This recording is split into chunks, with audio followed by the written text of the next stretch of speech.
Marie, we are going to call you by your preferred name and not provide any full name, but what I'd like you to do is just introduce yourself to the jury. My name is Marie, and I know Mr. Horner as a special educator in Hazel ISD. What did you do at Hazel ISD? As I stated, I was a special educator. I became the special ed department head, and I worked with students in the learning lab, or what some districts call content mastery, and also shadowed some students in classrooms. What is the learning lab or content mastery? It's a place where students can come to get extra assistance, maybe have things read to them, or explain to them further. And if you can pull the microphone just a little bit closer to you so we can make sure that everybody can hear you, okay? You a little nervous this morning? Oh, yes, ma'am. Is this your first time testifying?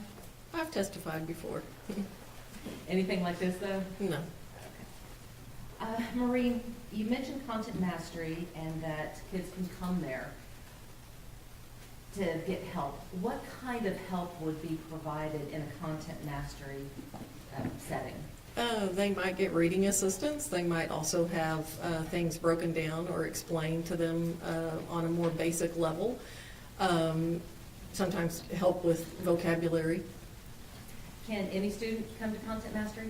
Actually, in Hazel ISD, any student could come to content. So we didn't just serve special education students. We also serve 504 students and general education students if they ask the teacher to come. Generally speaking, how many students use the content mastery program while you were there? That would be difficult to answer, I think.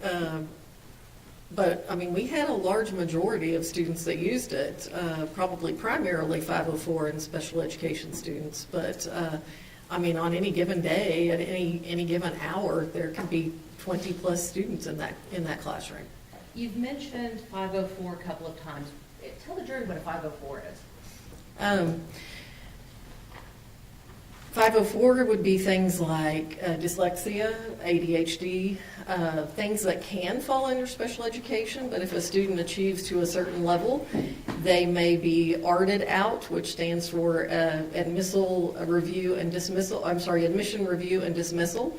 But the thing that I believe is powerful about 504 is it does not go away when a child graduates, whereas special education does. Did Tanner Horner have a 504? He did not have a 504. He was a special education student. You mentioned that there could be upwards of 20 students in there. How many teachers would be available for those 20 students? What was the teacher-to-student ratio? Typically, there might only be one teacher in the room, but we also had 2 to 3 paraprofessionals that were there to assist as well. Were you ever working as an inclusion specialist while at Hazel ISD? Yes, ma'am. And what is an inclusion specialist? That is someone who goes into the classroom to basically shadow the students. Oftentimes we would stay there while the lesson was given, but if they had an assignment to complete, it was at our discretion if we stayed in the classroom or if we actually took them to content mastery to complete that assignment. What would you do for them in the classrooms? Sometimes we were there just to help keep them on task, and at times the teacher might defer to us for us to give an explanation and help teach a lesson. Tell me more about that. You said help explain the lesson or to even teach it. Why would a student need someone like you to teach the lesson that they have a teacher in the classroom that's already teaching it? Because we don't all learn the same way. Sometimes we need something explained in a way that we need things broken down. And I saw that as a benefit, not just to the special education students, but to all the students. When you were with Hazel ISD, were you an inclusion specialist for Tanner?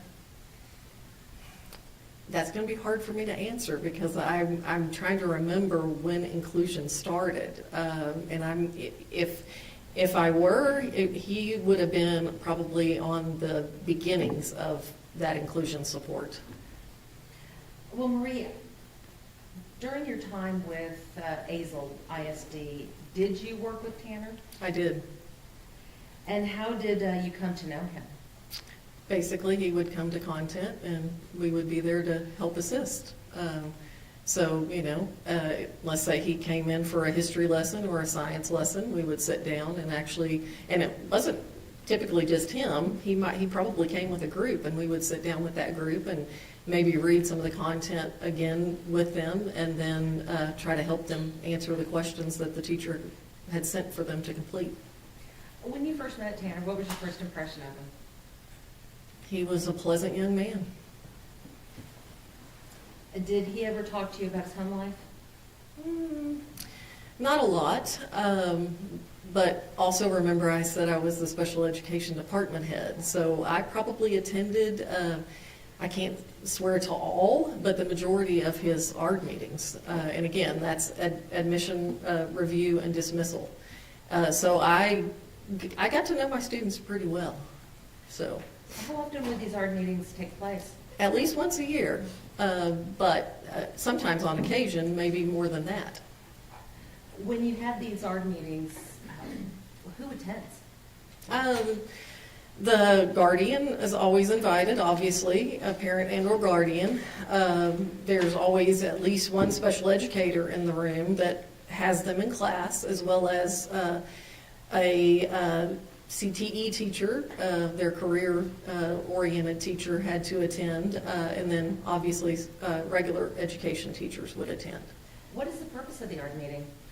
To review a student's accommodations, to make sure that we're doing everything that we can to meet their needs in the classroom. When Tanner had his ARD meetings, do you recall who attended? As I recall, I might have met Mom on one or two occasions, but typically it was his grandmother that attended. And what were your impressions of his grandmother? She's a very sweet lady. Did his grandfather ever attend? Yes. And what was your impression of him? Again, he was always pleasant. Your Honor, may I approach the witness? Yes, ma'am.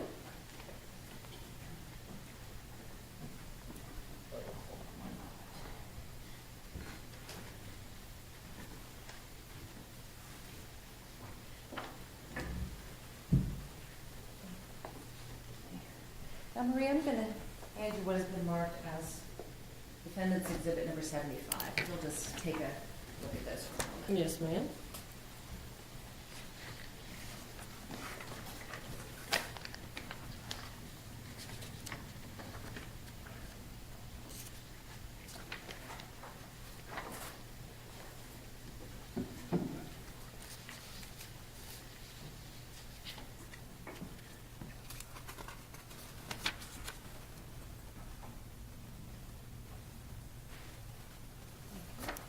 Now, what do you recognize Defendant's Exhibit number 75 to be? Well, it would appear to be his educational record and the districts that he attended throughout the time that he was in school. And it looks like he came to Azel in 6th grade. The defense offers Defense Exhibit number 75, which has been on file the requisite amount of time and has been previously tendered to the state. Look at what it is.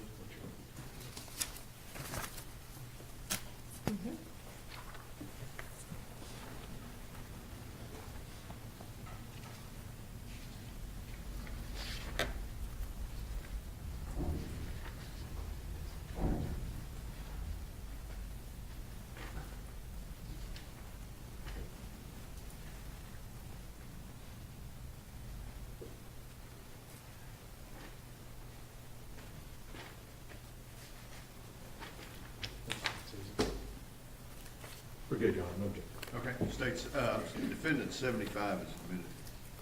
Now, Marie, have you seen these records before? Yes, ma'am. Did you review them in preparation for your testimony today? Briefly, yes.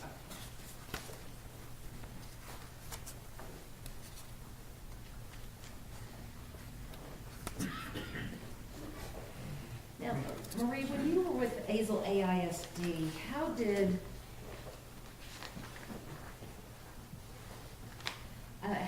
they code their special education classes? Well, for a period of time, you were able to look at a transcript and tell the difference between a special ed class and a regular ed class. But then we kind of slid into a period of time where the state required that everything look more consistent. And so unless you were on the teacher side, you really couldn't tell the difference. Can you tell the difference when you look at the transcript?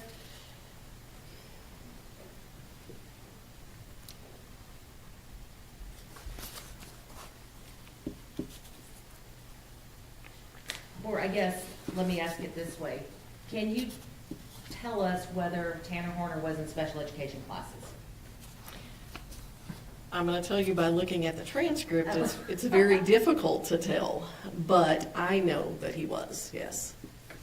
You mentioned that the school board didn't want to kind of draw attention to special ed. You want kind of consistency, I think was It the word. wasn't the school board, it's TEA more than, TEA. yes. Okay. Why would TEA not want to make it obvious that a child was in special education? Joe, I'll object, that calls for speculation. Stay. Based upon your training and experience with dealing with special education students, have you observed them being treated differently than mainstream students? At times, yes.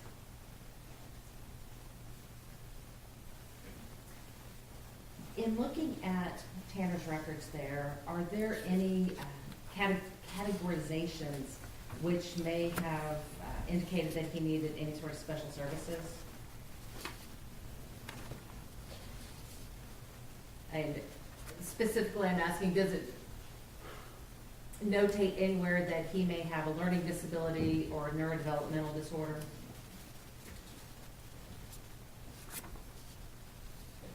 And these particular records that I have here, no ma'am. And based upon your experience with Tanner, are you aware of any learning disability that he may have? Yes, ma'am. And were you aware that, or are you aware of any neurodevelopmental diagnosis that he may have? Yes, ma'am. And what is that diagnosis? Well, I know he was a student he was classified as a student with a learning disability. I can't tell you the subject it was in, I just remember that. And I also know that he was considered on the autism spectrum. To your knowledge, did anyone, without naming names, did anyone at the school perform an evaluation to make that determination? Well, yes, ma'am. Otherwise, they couldn't be under that heading. So in order to have that heading of autism or learning disabled, the school themselves would have had to have done an evaluation? Yes, a diagnostician would have evaluated him, and probably an LSSP would have also evaluated him. So somebody just couldn't come in there and say, hey, I'm autistic, or hi, I have a learning disability, put me in these classes? No, doesn't happen that way. It has a process? Yes, yes, ma'am. And if they don't meet the criteria, would they be allowed to be in those programs? Judge, I'll object as to leading this witness. Don't leave your witness. You may answer the question. You may have to restate the question, I'm sorry. In order to be in the program, would you have to have a diagnosis? Yes.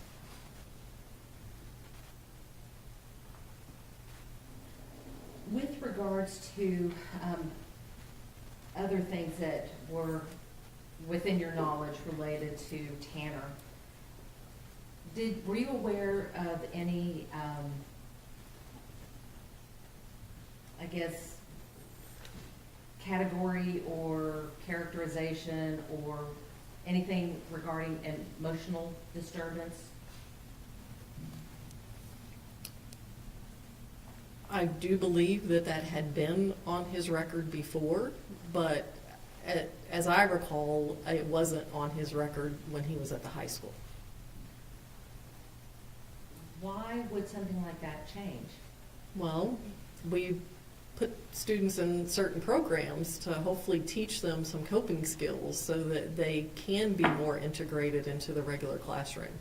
And so if they don't need to be in a certain setting, we follow least restrictive. So we allow them to, to maybe not be in a behavior classroom any longer, but to actually be in a more regular classroom.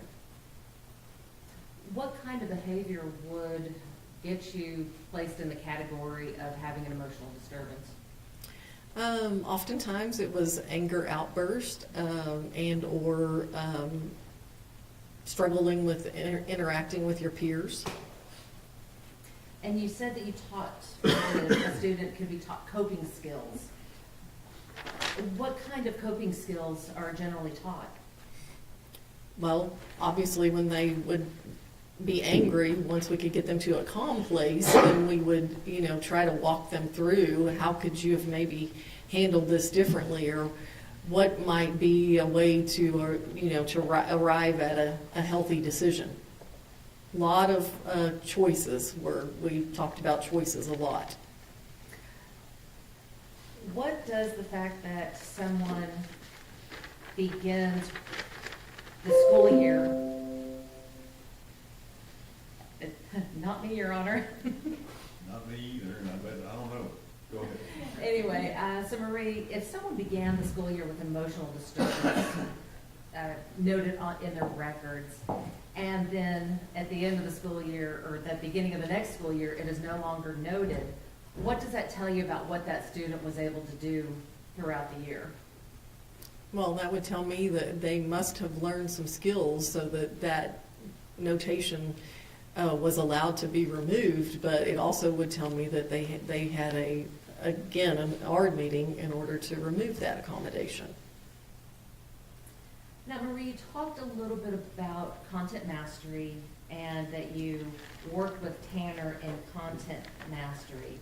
Do you recall what classes he would have needed help in? I believe he primarily used the lab for science and social studies because I'm pretty sure that he was in a more special ed setting for some of his core subjects due to them being subject to statewide assessment. What do you mean statewide assessment? Well, STAR testing now, but I believe he was probably under, can't remember. He could have been under TAX instead of STAR.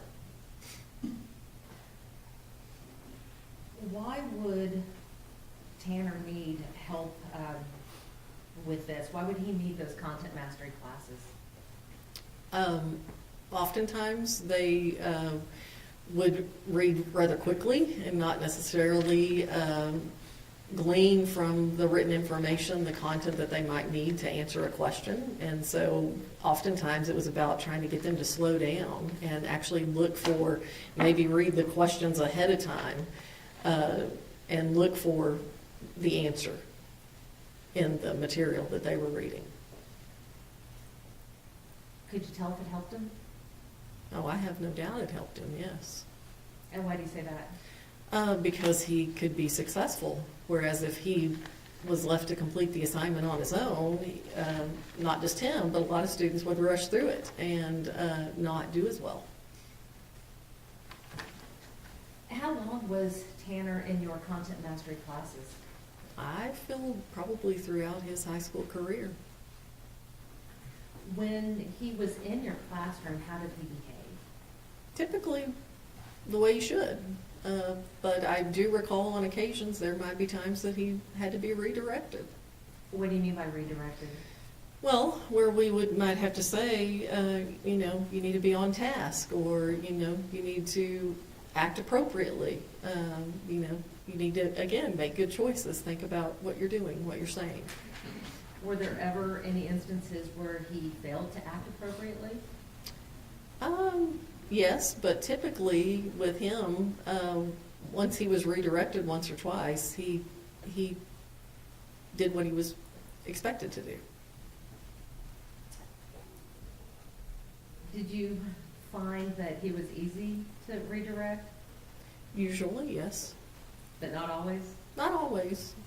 that typical for a teenage boy? Well, yeah, I would say so.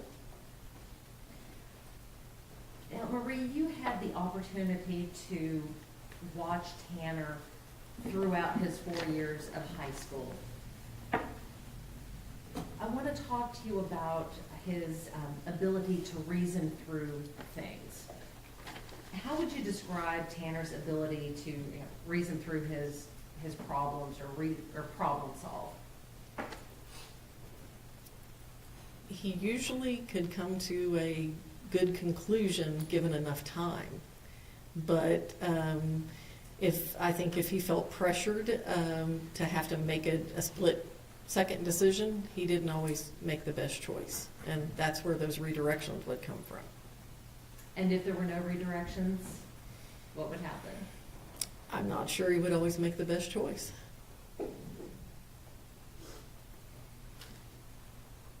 How was he in relation to the other students?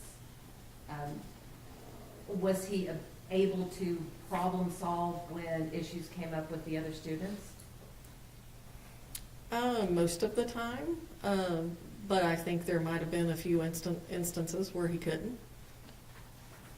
I mean, I feel like, and I'm not sure if it's a part of this record or not, but I know that he did get into some trouble, at the high school.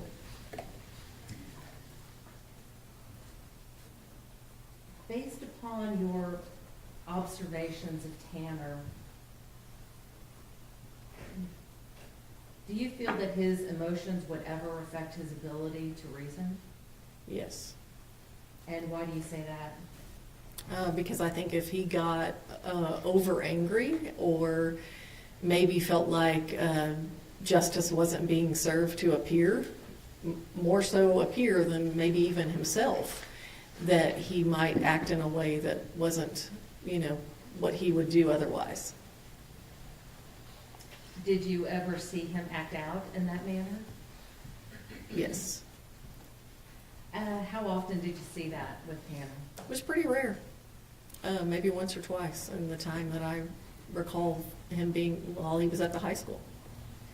In the 4 years that you spent with Tanner, did you ever see him get physically aggressive with anybody? I know there was an instance that happened, but I don't believe I saw it. I don't think I witnessed it.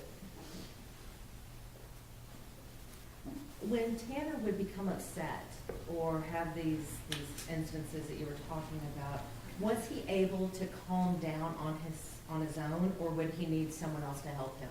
He oftentimes needed someone else to help him. What would that someone do to help calm him down? Well, sometimes it's about not talking and just providing a safe place to be until he was in the right frame of mind to talk about the circumstances and maybe then help him frame what a better choice might have been. Were you ever one of the people that helped calm him down? I feel like on at least one or two occasions, yes. Now, Marie, you talked a little bit about disciplinary records and said that you felt that he had at least one incident. In looking at the records, can you tell whether or not, or how many incidences there were of fighting or mutual combat? Looks like there are 2 on this record. A lot of the others are really more about, like code of conduct, which might be dress code or something like that, and not necessarily a physical altercation. I think there's only 2 fighting or mutual combat on here. Well, let's talk about the fighting and the mutual combat. Can you tell from the records what happened during those altercations? No. Can you tell who started it? No. What kind of policy did the school district have at that time regarding any sort of physical contact like that? Zero tolerance. So if two people got in a fight and one person was defending himself, would they still be tagged with fighting or mutual combat? Yes. And from these records, can you tell whether or not Tanner was acting in self-defense in those cases? No, ma'am. Can you tell if he was acting in defense of a third person in those cases? No, ma'am. Just if there's any sort of contact, that's what it's labeled as? Yes. And it doesn't matter who starts it? No. You mentioned the code of conduct violations. Let's talk about that for a moment. You had mentioned that Tanner had several code of conduct violations on his record. For what can a student get a code of conduct violation? Well, it could be dress code. At that time, it could have been that they came to school and needed to shave and refused to shave, and then we had to, make them shave. I can't remember if he was under our ID policy or not, but it could have simply been that he didn't have his ID on if that was required. So when we're talking about code of conduct violations, we're not talking about any sort of violence, are we? Typically not, no. That's going to be more of the fighting and mutual combat.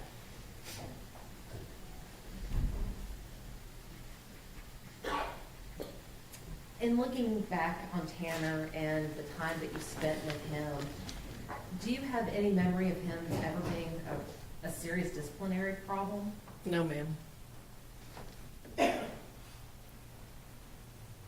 Did you also have the opportunity to watch him as he interacted with his peers? Yes, even in Content Mastery or the Learning Lab, yes, they interacted. And so how often would you get the chance to watch him with his peers? On any average week, probably once or twice a day. Based upon your observations of these interactions, what they look like? Typical interactions, like you would think with any other student. They just had conversations and, laughed and cut up. I.e. the reason why I said sometimes they had to be redirected. Was he accepted, or could you tell if he was accepted by the people in that group? Judge, I'll object as a speculation as with other people. I'll let her answer.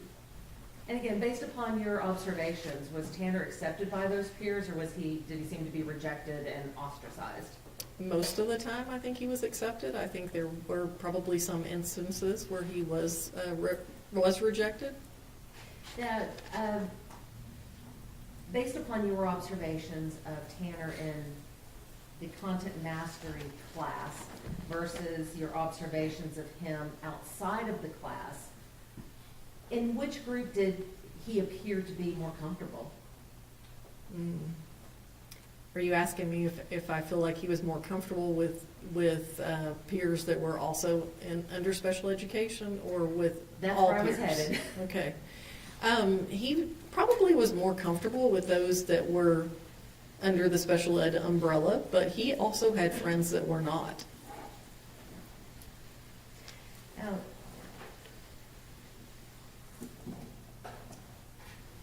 did you ever see any instances where Tanner had difficulty fitting in, or he was teased, or, I hate to use the word bullied, but, kind of mistreated by other students?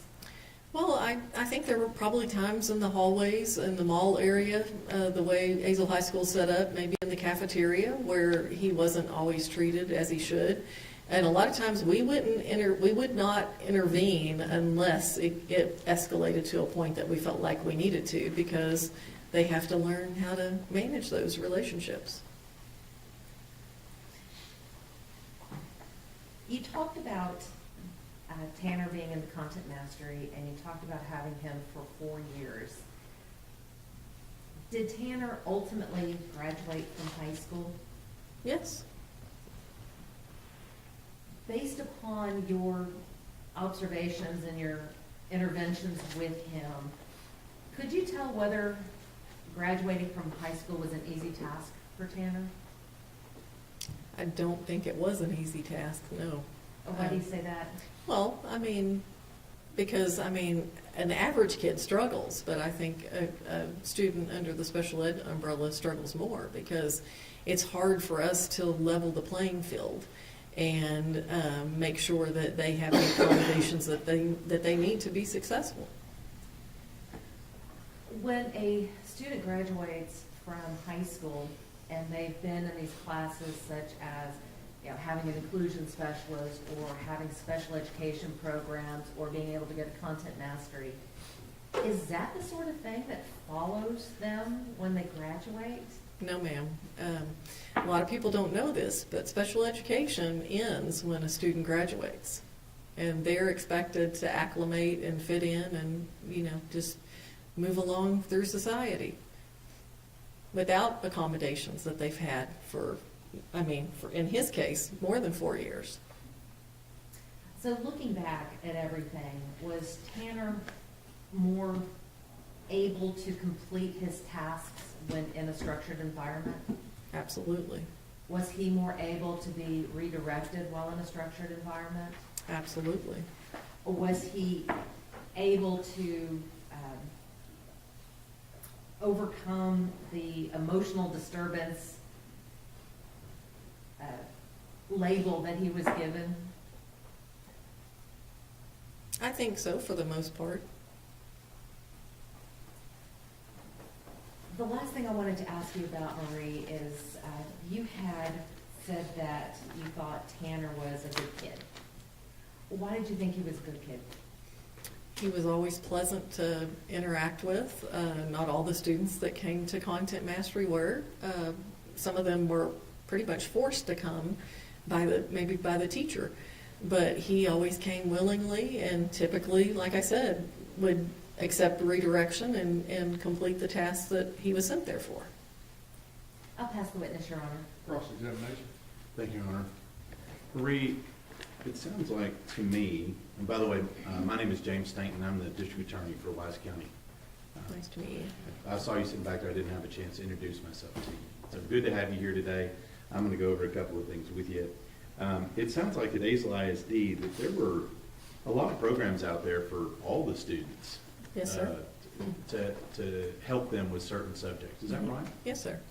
And we talked a lot about the content mastery, but it sounds like to me there was a bunch of kids, whether they were in special education or not, there was a lot of kids that were in content mastery. I would reiterate that is true. They could come, but the majority of the students that came were 504 or special ed students. Right, that had trouble with a certain subject or needed a little extra help. Yes, sir. So in addition to what they were getting with their programs in the school, whether it's a 504 or special ed, they had you and people like you that were helping them additionally Yes. with these types of classes. Mm-hmm. Okay. And so in this particular case, did you work in the high school the whole time, or were you in different places? During his time, I was only at the high school. Only at the high school. Okay. And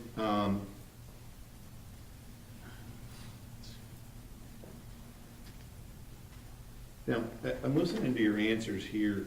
Do you feel like you have a pretty specific memory of the defendant, Mr. Horner, in this case? Yes, sir. Okay. Because it's been a couple of years. Mm-hmm. Been a few. So let's talk about that a little bit. I think you referred to him as, it sounds like when he was attending your classes and things, he was able to listen and learn like the rest of the kids. Is that right? For the most part, yes, sir.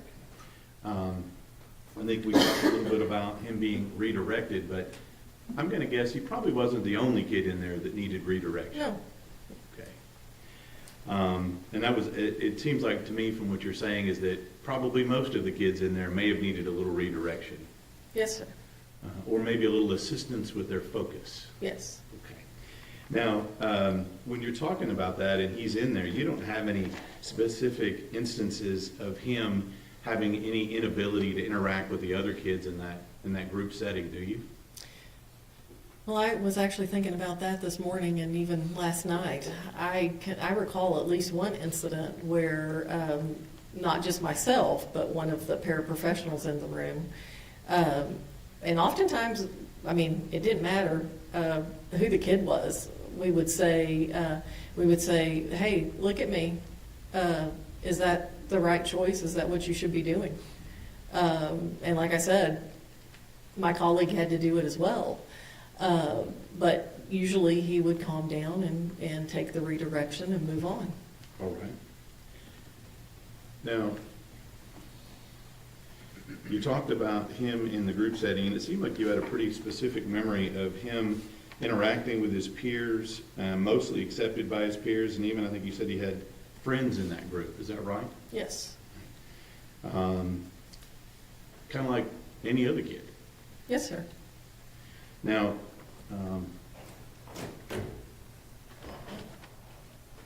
I won't get into this too much. We talked about incidences of fighting or conduct and the whole zero tolerance.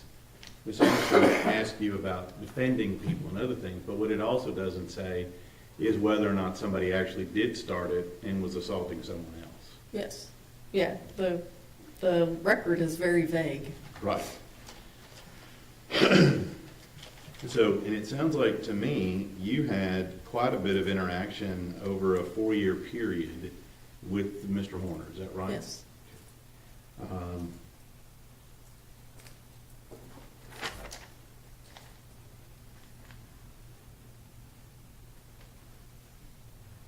And we talked about graduating high school.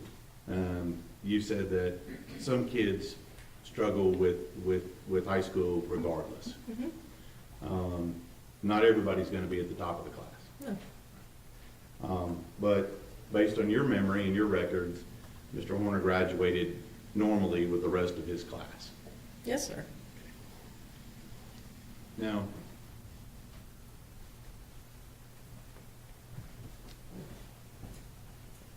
at some point, you'll agree with me that your training and your help for the particular student is going to go away because they're 19, 20, 22, 23 years old, right?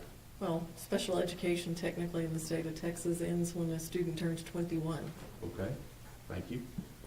But regardless, people are going to grow up, right? And at some point, they're responsible for their own actions, right? Yes. The school can't just be responsible for them when they're 30. No. Now, trying to make sure I cover all this here. And I didn't use your name. I referred to you as ma'am. Is that okay? That's perfectly fine. Okay. I'm a little old school, so.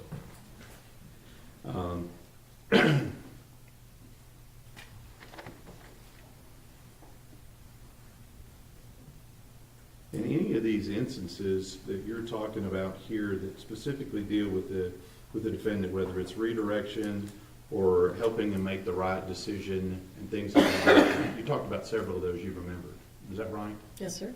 And you said with all of those, you were able, even through high school, to get him redirected and get him back on task, so on and so forth. Is that Yes, right? sir. Okay. You didn't note any instances in there where you were unable to do that? No, but again, I'm going to go back to the code of his disciplinary record. There must have been at least 2 incidences where redirection didn't work because, he has a violation of fighting and mutual combat. Okay.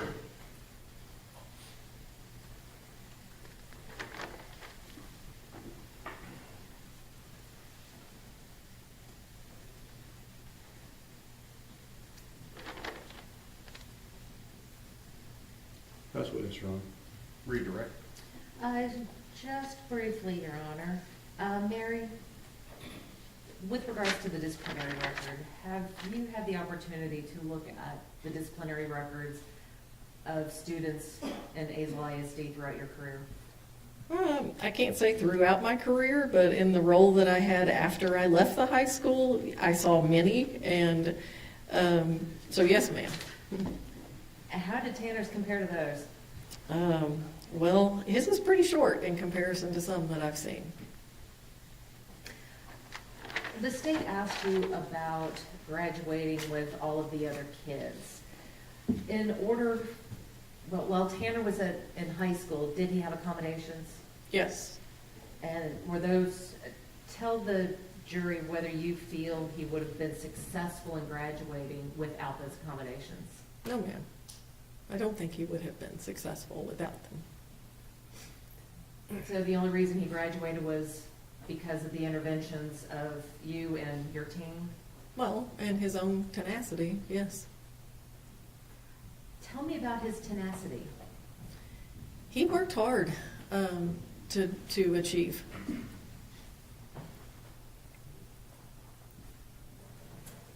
May I have a moment, Your Honor? Yes, ma'am.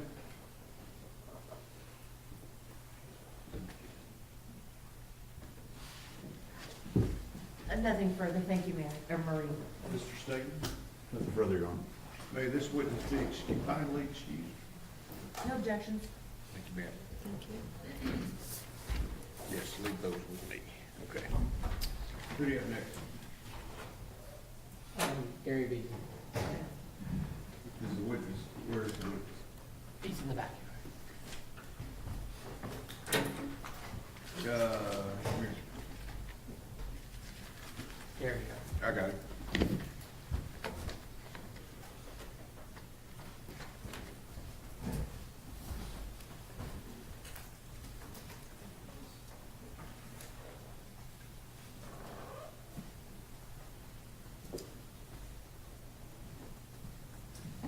Good morning.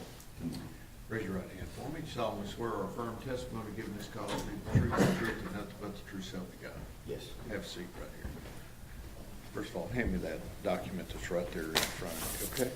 There's a rule of evidence in effect that says you cannot be in court unless you're testifying. Once you have testified, don't discuss your testimony with anyone else except the lawyers, okay? Okay, yes. All right, Mr. Bill. Thank you, Your Honor. Good morning. Good morning. Steve Goble, one of Tanner's attorneys. I don't know if we've met. But I need to make clear, we're just going to call you Gary for today. Yes. Is that right? And were you subpoenaed to be here? Yes, And that was by us. yes. How do you know Tanner Moore? He was part of our church a number of years ago. And what's your role at the church? I'm the lead pastor. Do you remember about how old he was when he started attending? I don't recall exactly what age it was, no. Okay. What were your impressions of Tanner while he was attending the church? He was like any other kid. I'd see him walking up and down the halls. He was part of our, I think he started kind of in our youth ministry from the beginning, I think junior high, maybe somewhere around there, I'm not sure. So, you know, he was a kid like everyone else. We were aware that, you know, he had a form of autism a little bit, and so there were moments we dealt with that, but as far as being loved by our church family and our people, he was. And so I assume he wasn't, or will you tell me, was he disruptive or anything? Is that what you're saying? No, he wasn't disruptive. There would be times where something would happen that was out of the ordinary for him, and he would get upset, but he wouldn't take it out on others. He took it out on himself. He would hit himself, you know, just, that was kind of what he did. Now, as the pastor, were you able to have one-on-one conversations with Tanner? Yeah, anytime you see a kid, especially as he got into high school, that is kind of becomes a loner, as a pastor, you know, even as a man, you want to try to help someone like that. So we would have conversations and try to speak into his life, and help give some guidance and direction, find out where he was at. Yeah. And did he participate at church? Yes. Did you have programs that he could be involved in, and what would they be? So at the time, in our youth ministry, we had what was called it's fine arts. It's a big form of competition for teenagers of all ages from all over the United States. And we had a stomp team that has drums and then different kinds of equipment, and so we had won state and won nationals. And Tanner, he was kind of a loner trying to find his place, being a little awkward at times. I don't think he knew where to fit in. But when he got on that team, because you had to try out for that team, it wasn't just, you didn't just get on it. He made it, and I think that gave him a sense of belonging. And then the senior students around him were strong Christians and had known him and knew how to work with him, and so he became part of that team. So, did that involve music? Yes, it was music. Yes. And did Tanner show any inclination towards music? Yeah, Tanner loved music. Yeah. Now, was there a point in these competitions where something went wrong and got him a little frazzled? Yeah. So we won state, and we made it to the national competition. These competitions, there's 12 to 15,000 students. Not all of them are competing, but it's a large group, ranging from doing vocal solos. I mean, a number of. But for our team, they had practiced, and it was time to go in. We went in, and I can't remember if he forgot his stick or his stick broke. You broke it, yeah. He broke his stick, so the routine had started, and you got these judges sitting in front of you. It's pretty intimidating, but they had prepared, and his stick broke. And when it did, it put him into a panic. I think a lot of it due to his autism a little bit, but also just letting the team down. But the senior ones around him, I think, threw him a stick, and then one of them used their hands, so they made it through the routine.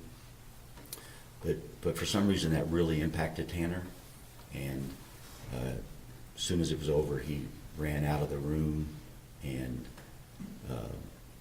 you could tell he was upset and angry, but he wasn't violent toward anybody. He was just really upset with himself.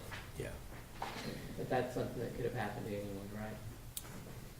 Yeah. When you're in high pressure competition like that, and you've won nationals before, yeah, the pressure can get to anybody.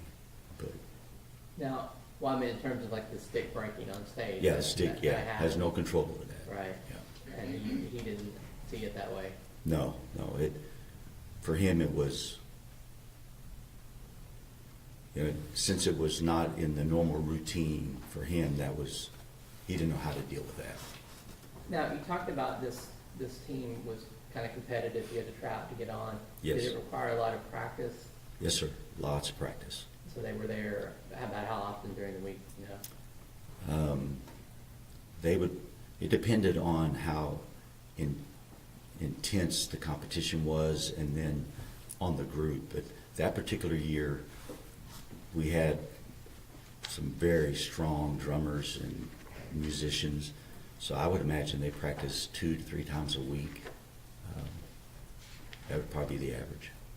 And how long have you been at your church? 29 years. Wow. Do you remember who attended church with Tanner? It was Bill and Jackie Harbison, And who were they? his grandparents. Do you know who was raising Tanner when he was attending your church? Bill and Jackie, yes. And what were your impressions of them? Bill and Jackie were really good people. When they were attending our church, yeah, they were very good people. They were very connected in our church family, loved our church family, and just good, solid people. Now, just from your knowledge, did you know why they were raising him? Yes, Tanner's mom was pretty much not present. She was in and out of his life, a lot of drugs. And she'd been in, I think she'd been in prison or jail a few times. So I didn't get it to interact with Melissa very much, but was aware of her history, yes. But you did meet her at some point? Yes, Did she not attend regularly like No, Bill and Jackie no. and Tanner? no. If she was out of jail or would happen to be home, she might come on an Easter or something like that, but there was no regular attendance and no connection at all. Did Tanner's sibling attend too? Yes, So you remember him? yes, vaguely. I didn't know him as well, but yes. Okay. Was there some point where Bill's kind of attitude toward the church changed? Yes, so Bill was, up to that point, he was a very loving, we would laugh. I mean, he was just a really good guy. The VA changed his medication, and he became a different person. Like, it was noticeable. He became angry, agitated when he'd show up to church. It just wasn't the same Bill. Tried to have conversations with him. He didn't want to have a conversation. And so he just behaved in a way that wasn't normal. Yeah. Was there a specific incident that kind of ended that relationship?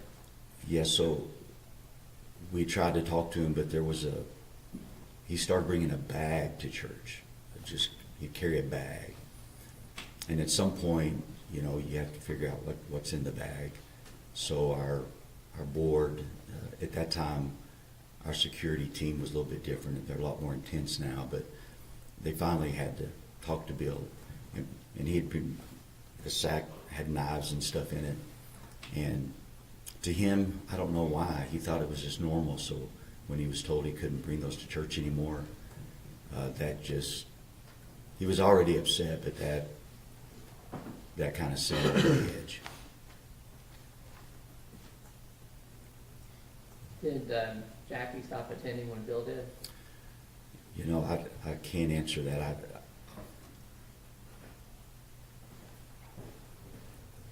Well, let me put it another way. Did you have some interactions with Jackie after Bill quit coming?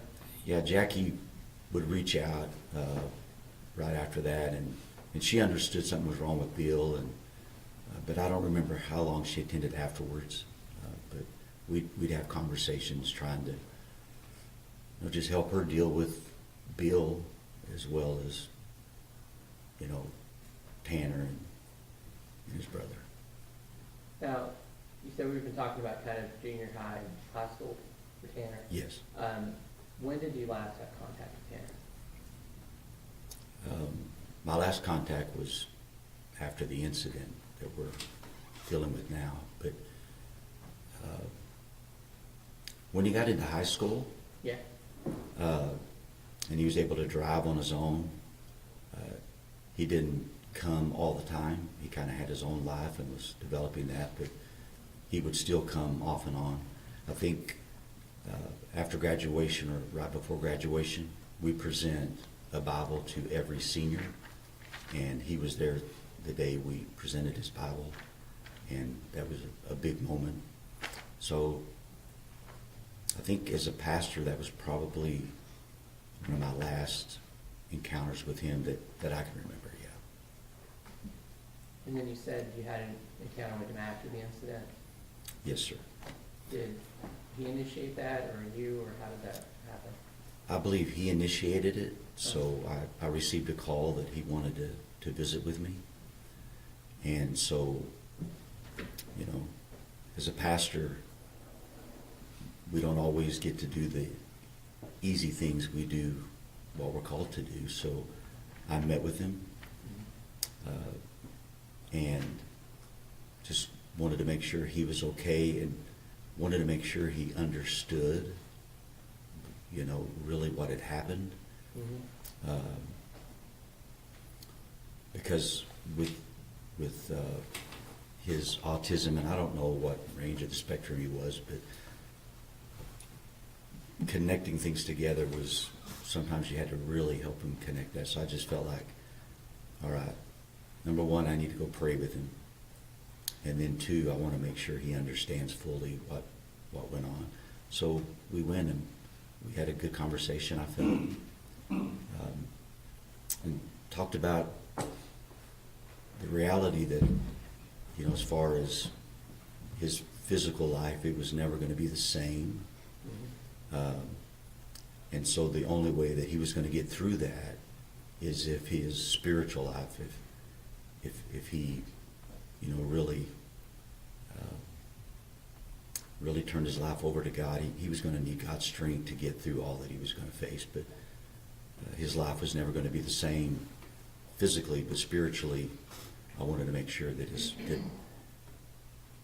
heart, his soul was taken care of. And you said you did have a chance to pray with him? Yes, so I talked to him. We prayed the sinner's prayer together. And then I believe he requested a specific Bible. I can't recall if that Bible was actually delivered. I don't remember. I want to say we did, but I can't remember. I understand, and that's been a little bit of time. That's right been after long. you went in. Yeah.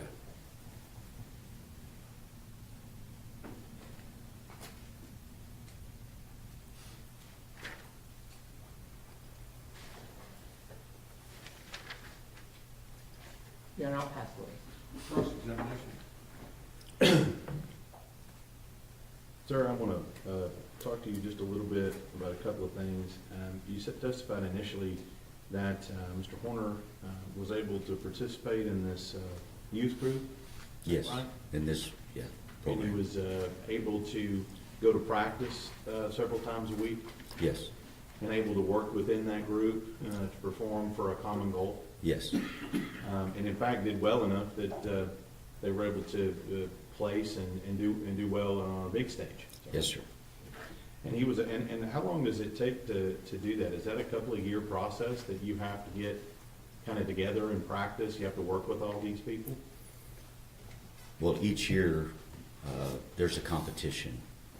Every 2 years, it's national.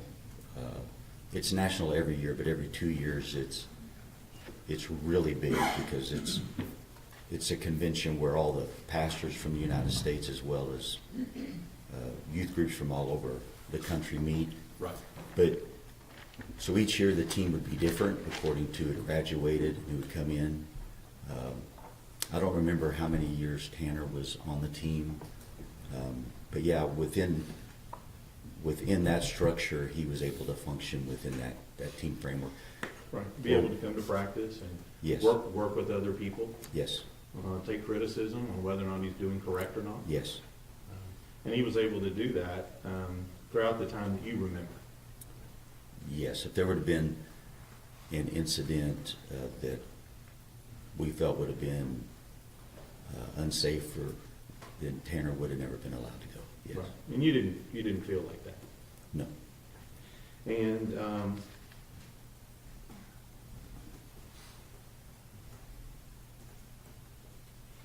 it sounds like that you guys at the church were ready, able, and willing to provide Tanner and his family with whatever support they needed. We did our best, yes, to help Bill and Jackie. Right. And be They're there for Tanner. raising their grandkid, right? Yes, And I'm going to speculate here a little bit, but that's probably not the only grandkid you've seen in the lately raised by grandparents. no, happens quite often, unfortunately. It's unfortunate, but you're telling us today that he did have that support network with his grandparents. Yes, Bill and Jackie, yes. And he also had it at his church family as well.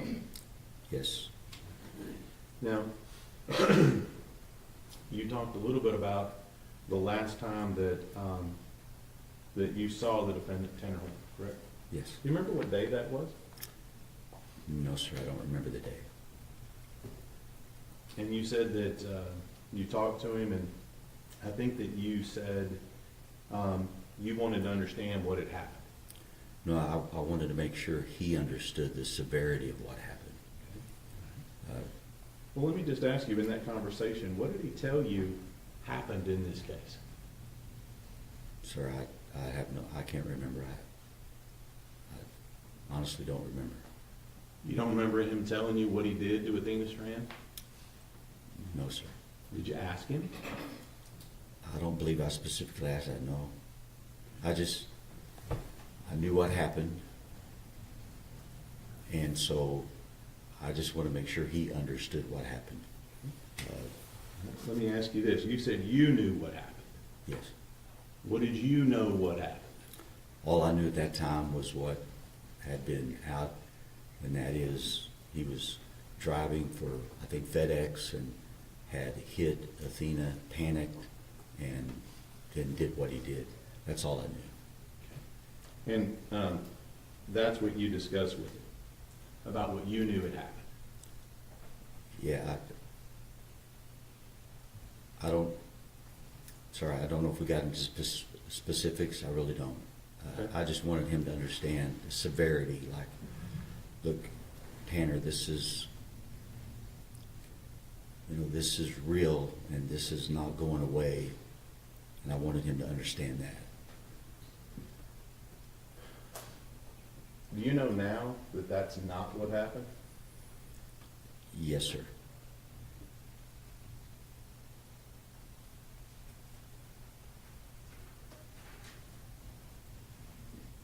You know now that it's something dramatically different than that. Yes, I haven't watched the case. But when you talked to him initially, the last time you talked to him, you knew that initial version, and Yes. that's what you were going in on him to talk about. Yes. But he didn't tell you the truth about what happened. No, sir, I don't think we actually discussed the specifics. Again, my goal was simply I wanted to look in his eyes and, are you aware of the severity? Do you fully grasp what you did? But we didn't talk about the specifics, as I recall. I was Based just, on his version of it. yeah, yeah. He knew what he did. yes, Now you know that version's not true.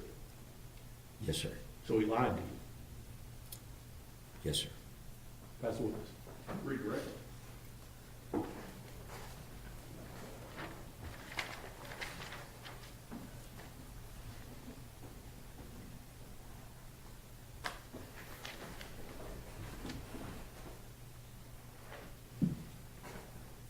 Now, at that time, you knew that Tanner had caused his murder, Yes, so your conversation was based on that premise. yes. And you're saying you did or did not discuss detail? I don't believe we discussed details. My goal was just, Tanner, do you understand the severity? Do you get what happened, and that this is going to be life-changing, and you can't undo that? And so I believe that was our conversation. And that stemmed from the notion that that's a horrible Yes. sin, crime, Yes. murder. Yeah, he was aware. I knew, so again, I don't think the specifics was the goal. It was just making him just aware that this was going to be life-altering, and it wasn't consequences. They're not going away. And you still counseled him? Yes, And you still prayed with him? yes, And you still helped him get the Bible? Yes. That's yes. what it showed. Mr. State, Nothing further on. may this witness be finally excused? Yes, sir. Thank you. Thanks. Let me stretch my legs, okay? See you about 10:30.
as okay as I can be.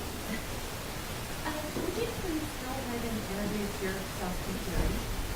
My name is Reba, and I'm here as a character witness. I was subpoenaed to be here. You said you were subpoenaed to be here? Mm-hmm. Were you subpoenaed by the defense? Yes. Now, Reba, I see that you have some crocheting in your lab. Tell me about that. I'm narcoleptic and I tend to fall asleep at random times.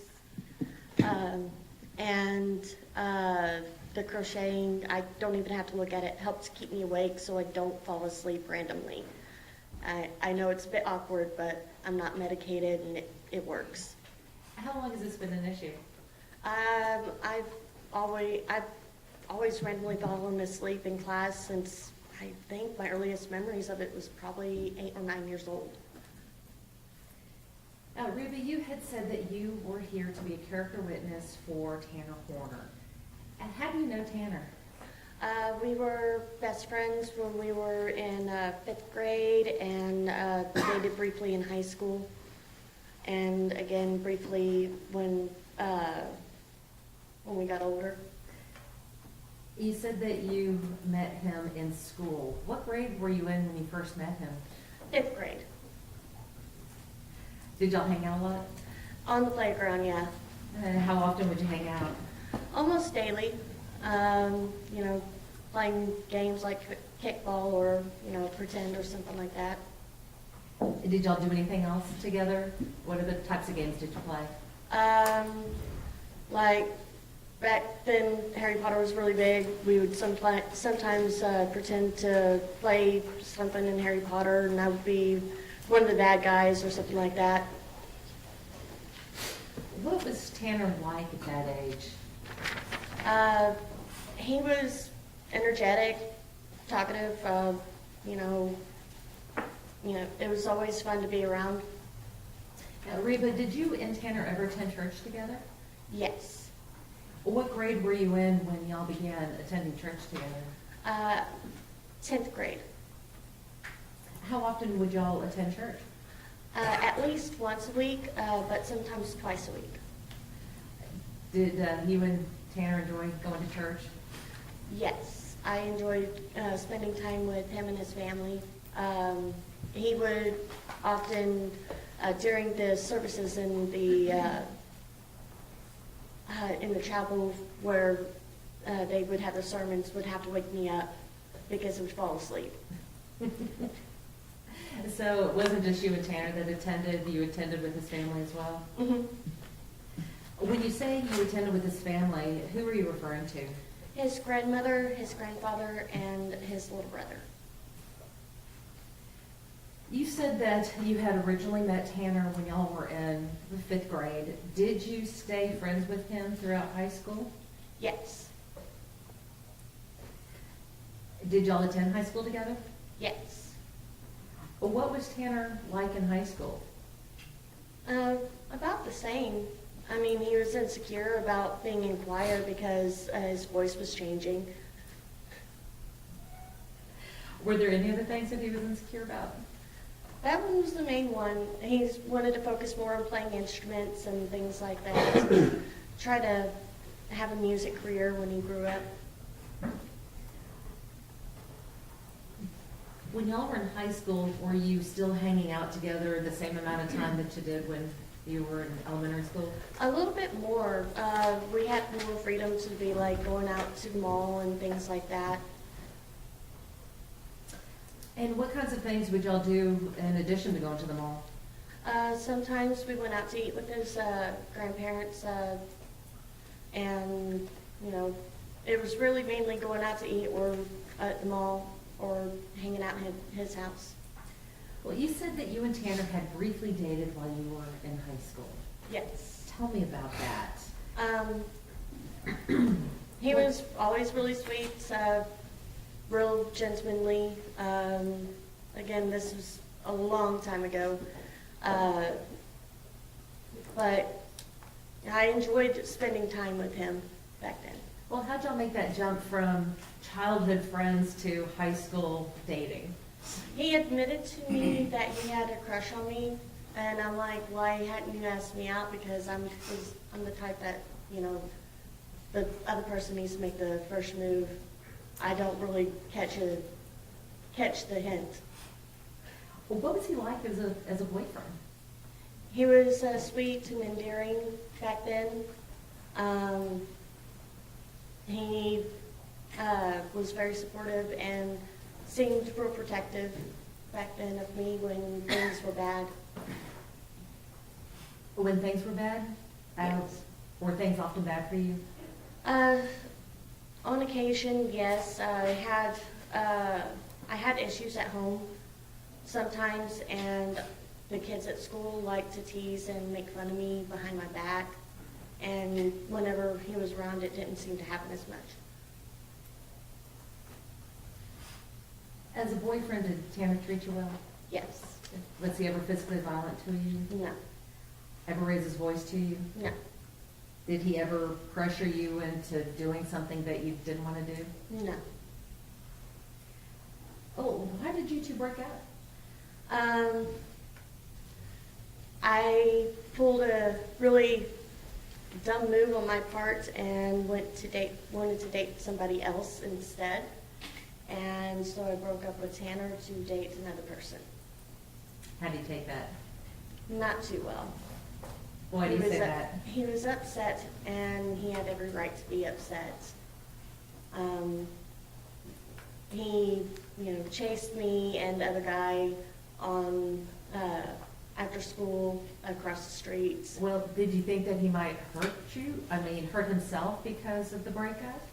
No, I didn't think about that. I mean, I was more afraid of the emotions rather than the actions.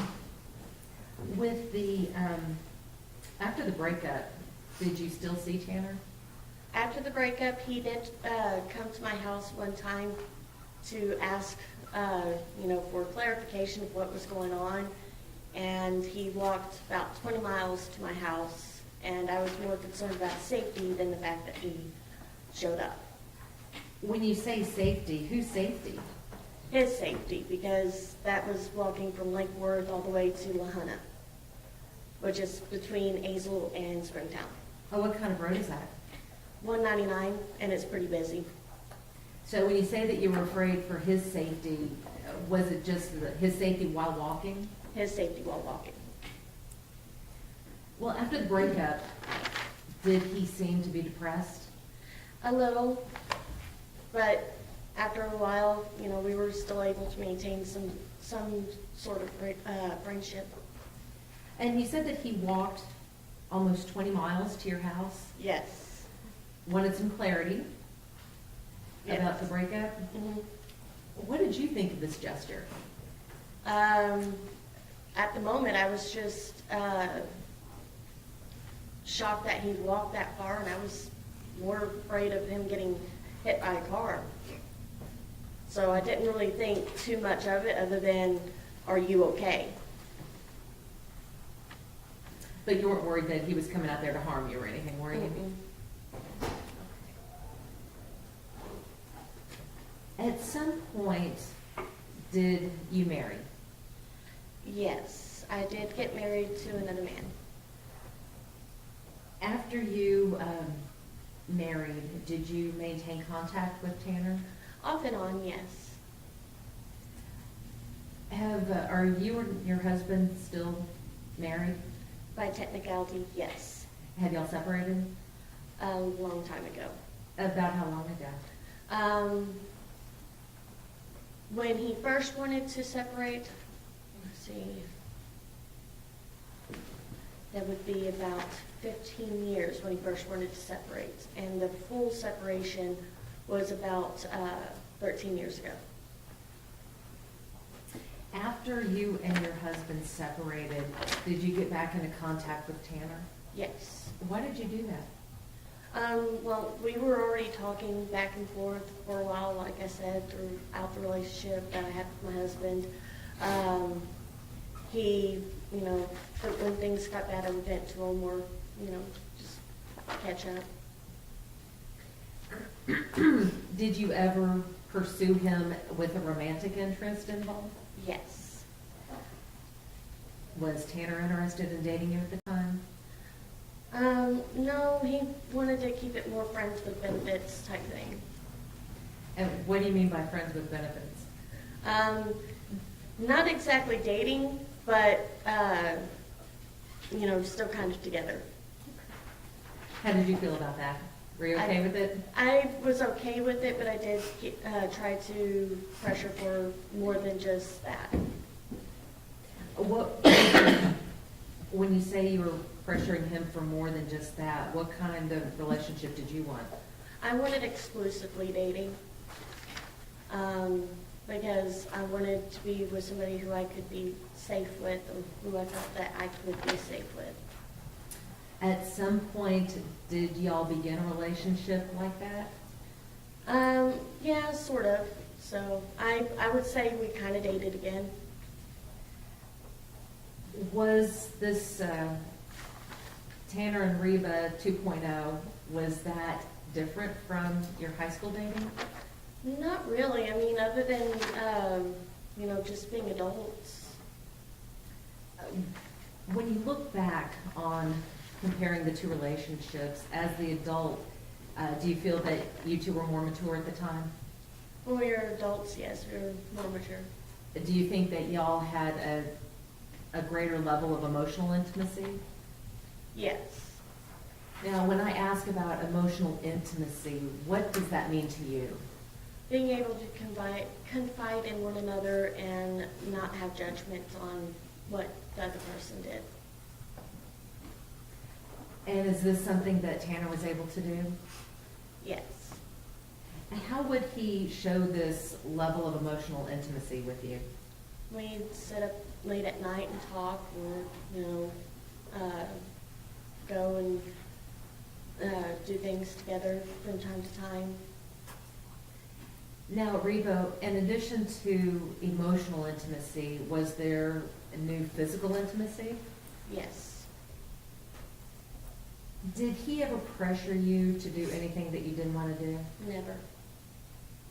Did he always ask for consent before something happened? Yes. Was that important to you? Yes. Why was that important to you? Past abuse. Now, Reba, how long did this new relationship with Tanner last? See,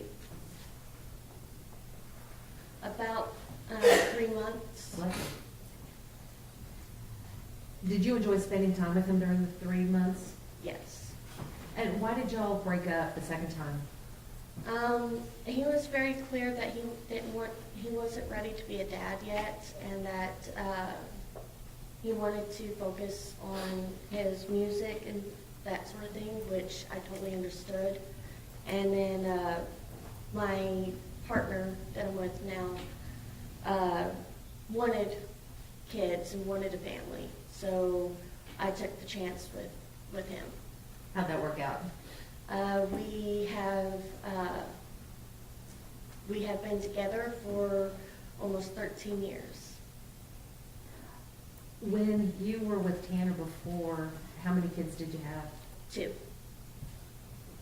Now, after y'all broke up the second time, were you able to maintain a friendship with him? Off and on, yes. It would be sporadic whenever we got into contact. I hadn't really talked to him since 2017.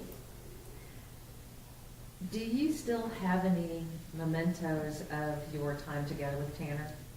Yes. Tell me about that. It's a little black cat with a spider web on its belly. The day that we got it,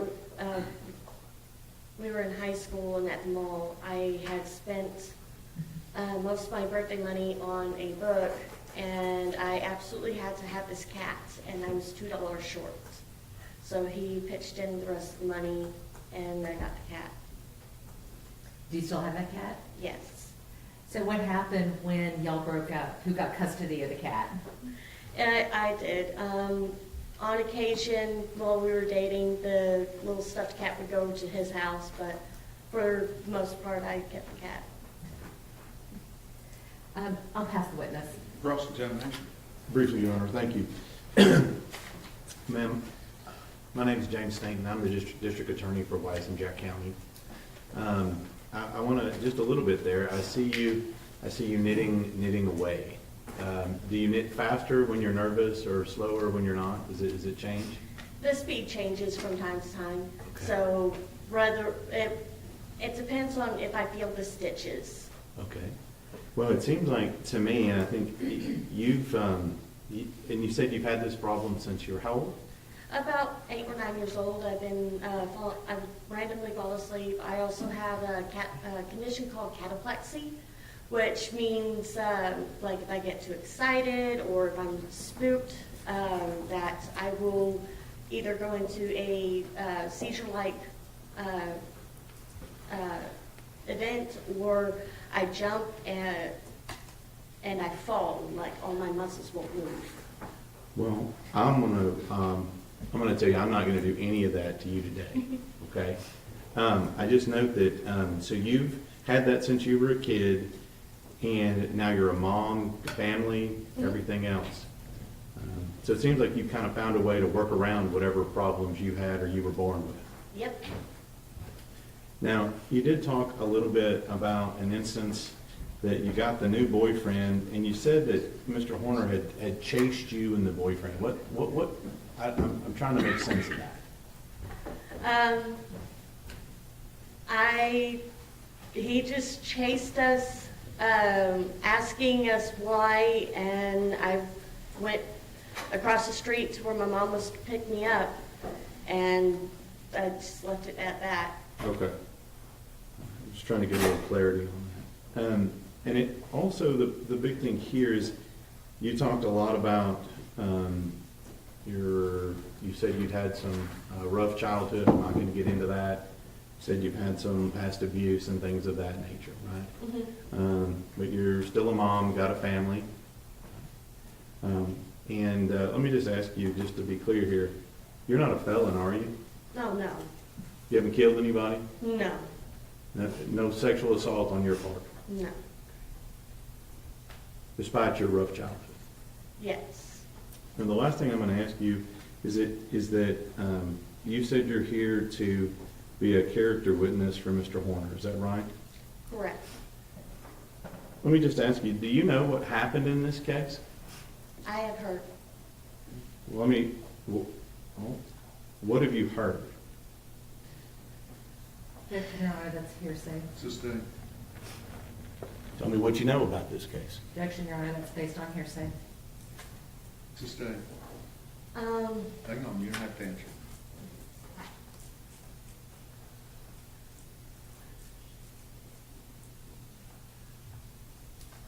So as part of this case, have you talked to the defendant at all as part of this case?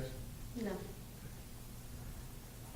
So are you aware that the original story that he told in this case was that he ran into Athena Strand? Objection, Your Honor, still hearsay. Sustained.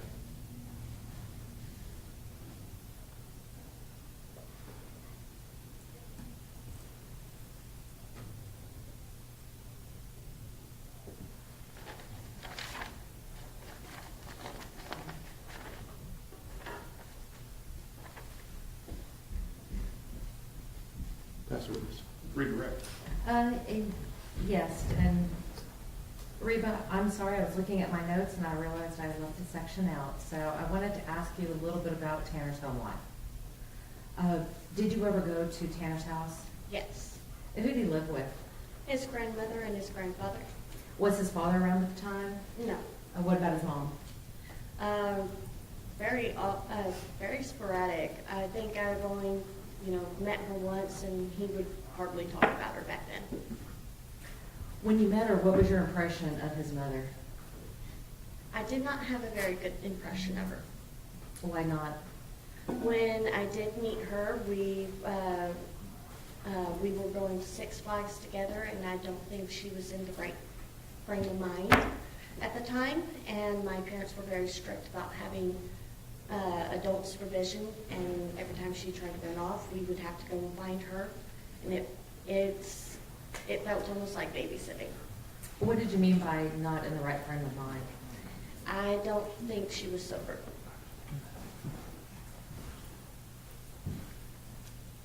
Did you ever meet Tanner's grandparents? Yes, And what was your impression of his grandmother, Jackie? very loving. Wa- she did everything she could to help support them and make sure that they had the best that they could give. And what about his grandfather, Bill? He reminded me a bit of my dad. My dad's a veteran, and he was quiet and almost stoic at times. So I really didn't talk to him much. He just sat there and was really quiet. Were you around when, or let me back up, were you able to see any interactions between Bill and Tanner? Not really. I mean, there was like maybe one time that I remember when I went over to his house, and it was really early before church, and that morning Tanner was really abnormally quiet, and I could feel like his grandfather was a little upset or angry that morning. He didn't say anything. There wasn't any actual interaction while I was there, but you could just feel the emotions in the room. Were they good emotions? No, they didn't feel like they were pleasant emotions. All right, I'll pass the witness. Mr. Staton, Nothing further, Your Honor. may this witness be finally excused? No objections. Any objection from the state? No, no. All right, thank you, ma'am.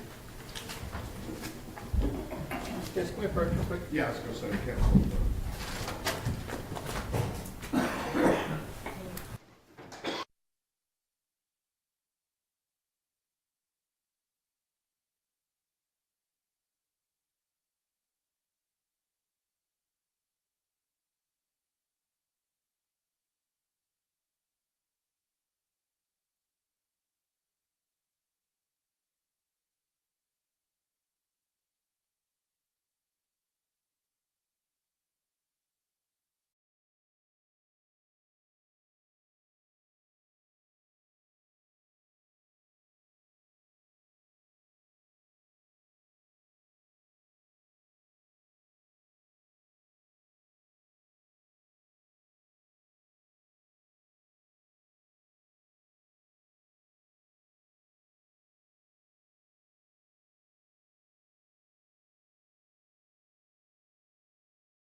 Come in. Good morning. Yes, ma'am. And that chair is a little, it's county issue, so here. Thank you for the Raise your right hand, solemnly swear or affirm the testimony given this cause to be the truth, whole truth, and nothing but the truth, so help you God. Rule of evidence in effect says you can't be in court unless you testify, and once you have testified, no discuss your testimony with anybody else except the lawyers. Okay. First and last name for the court reporter and spelling. My first name is Amy, A-M-Y, and my last name is Fritz, F-R-I-T-Z.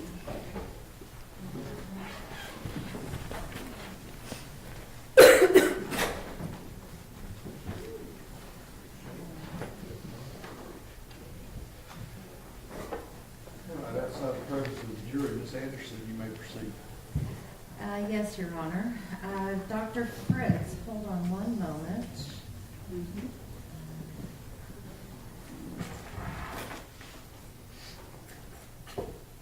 May I approach, Your Honor? Yes, ma'am.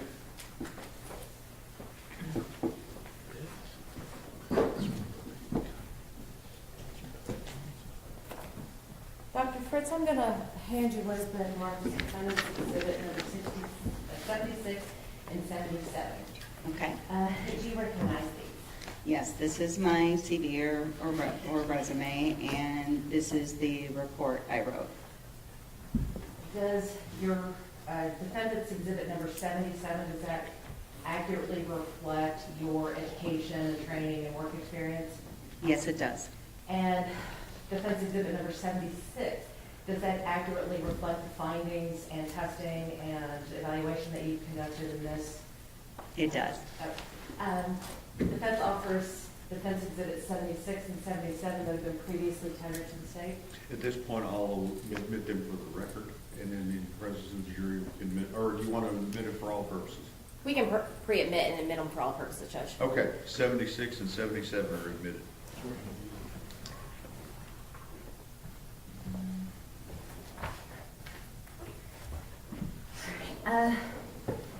Dr. Fritz, your CV has been offered into evidence, so I'm not going to ask you about your credentials during this.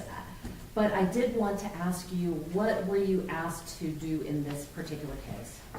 Sure. So I was contacted by the defense in order to opine on whether Mr. Horner has autism and the social communication traits that are specifically associated with neurodivergence.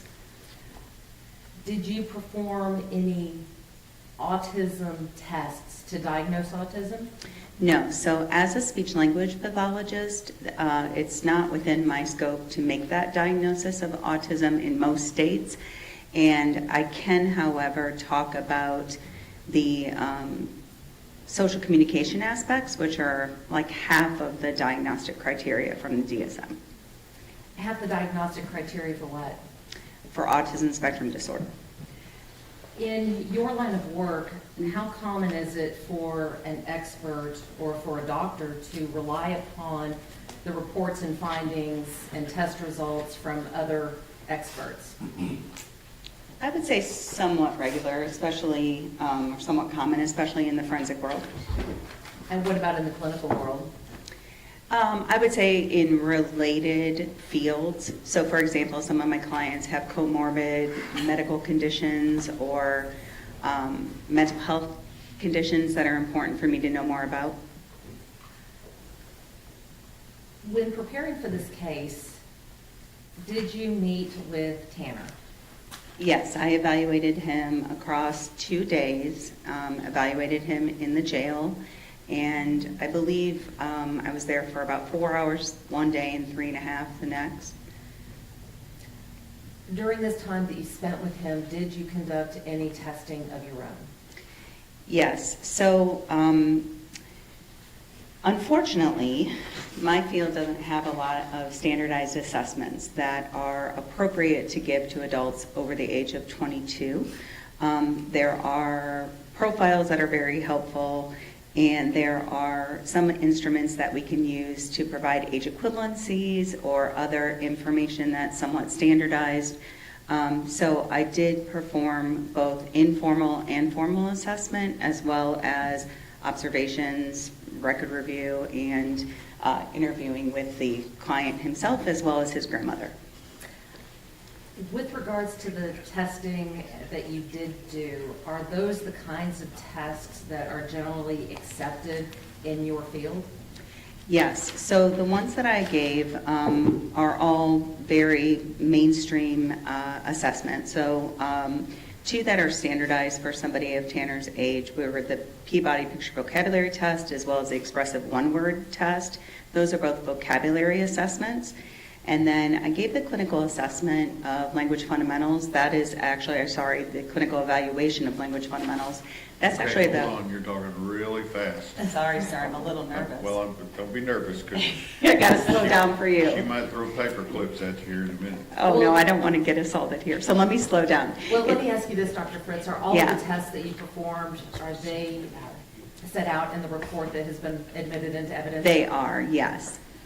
What I'd like you to do now is just kind of give us a little brief summary of your findings based on all of the testing and observations and interviews that you did. Sure. So I would say in its most broad scale, I diagnosed Mr. Horner with mild to severe receptive expressive language disorder. That's a strange diagnosis because it is so differential to say mild to severe. But Mr. Horner has some pretty splintered language skills, so some aspects are he's much more competent in than he is in others. And then I also diagnosed him with what's called symbolic dysfunction relating to pragmatic communication. That's a fancy way of saying that he's got a profound social communication deficit. And that's secondary to his organic autism spectrum disorder diagnosis. So let's talk about these diagnoses. Mm-hmm. Have you been asked to give an opinion as to how these diagnoses may have impacted Tanner, not just throughout his life, but through the crime itself and up to his present incarceration? Yes. So I basically looked at historic or retrospective information, as well as information that happened post-crime, and reviewed records, interrogation videos, jail calls, letters he wrote, to kind of evaluate the use of language constructs after the crime itself.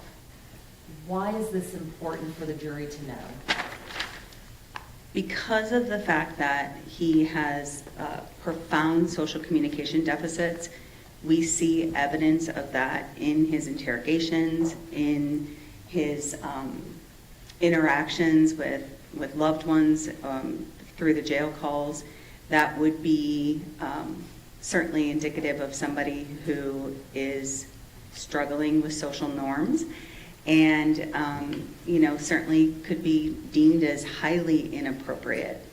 And understanding a little bit more about the nature of his social communication deficits, I think, is really the goal.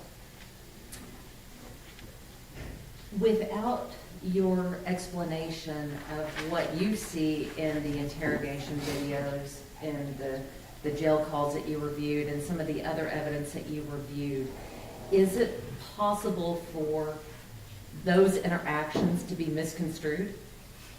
Absolutely. So if you look at the words he said, his demeanor, so how he says things in the interrogation, and certainly following in his letters and in his calls, he would seem completely heartless and very inappropriate at times. And being able to look at it through the lens of somebody who's on the autism spectrum and recognizing breakdowns or differences in social communication is something that I was specifically looking for. Do you think that testimony would assist the jury in deciding the ultimate issues in this case? I think it could.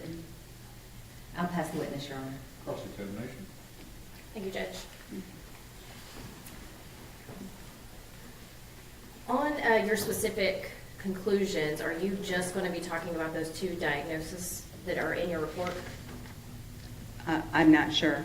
Do you mean what will I be asked during direct, or? What are you going to testify specifically about Tanner Horner?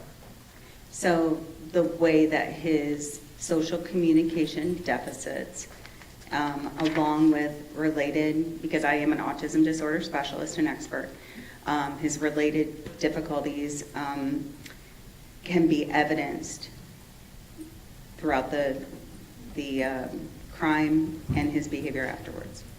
And do you have specific examples of that? Yes. And what are those? So I'm going to look at, or would like to talk about, issues relating to theory of mind deficits, central coherence challenges, profound social communication challenges, which goes hand in hand with nonverbal communication, or the use of conversational rules and routines, and also understanding of social norms, executive functioning challenges. All of those are a part of what we see in autism, and what I specifically was looking at with Mr. Horner. And did you find specific examples of that? Yes, ma'am. And what are those? So I guess I'm not sure how in depth I'm supposed to go, but I can give you, so I guess I wonder how, just go ahead and talk? Yeah. Okay, so some specifics then would be the fact that his pragmatics that's social communication, highly impaired. And he has what we call basic functional communication and an understanding of social norms in terms of scripted or typical, manners-based speech. So during the assessment, someone sneezed outside of the room and he's yelled out, "Bless you," because he knew that that was an appropriate response. His difficulties come into play more with more nuanced or subtle aspects of communication, things like narrative discourse, very difficult for him to tell a story in a linear fashion. He also has significant difficulty being able to express any sort of emotion. I believe that Mr. Horner has a condition known as alexithymia. It's a secondary. Spell that for the court. Sure, it's ALEX. Now you gotta give me a second so I make sure I do that correctly. ALEXITHYMIA. And this is a common trait among individuals on the autism spectrum. It is a challenge for about 40 to 65% of individuals on the spectrum, as opposed to about 10% in the general population. It is a condition where you have difficulty being able to feel emotions the same way that those of us who are neurotypical, who do not have alexithymia, can feel them, and sort of an overall lack of awareness of their internal state. It also can affect their ability to express empathy or even remorse in a way that's considered prosocial. And on this alexithymia, was that something that you diagnosed Tanner with, or are you relying on somebody else? Myself. So alexithymia it's more of a trait than a formal diagnosis. And right now the hallmark measure for diagnoses is actually a free instrument that's been made available called the Toronto Alexithymia Scale. Can you really spell that? Yes, sir. Toronto, and then alexithymia, ALEXITHYMIA scale, and it's been revised, so it's 2.0. And it basically allows us to determine whether someone is able to describe their feelings, whether their thinking is externalized or internalized, whether they have difficulty identifying their own feelings, and whether they have difficulty, and I'm not sure if I said this one already, but describing their feelings. So Mr. Horner had difficulties in all aspects of relating to alexithymia. And you talked about empathy. How is empathy related to alexithymia? So empathy in itself is sort of this ability for an individual to understand or feel what someone is experiencing. There's cognitive empathy, which is like, I see how you feel that way, versus affective empathy, which is, I feel it with you. And Mr. Horner had difficulties, I think, in expressing empathy. But I am going to also assert that I saw evidence of him possessing empathy, which is really common in individuals on the autism spectrum. And your evidence of him expressing empathy, was there anything that you're going to discuss that is not included in your report with regards to that? Mhm.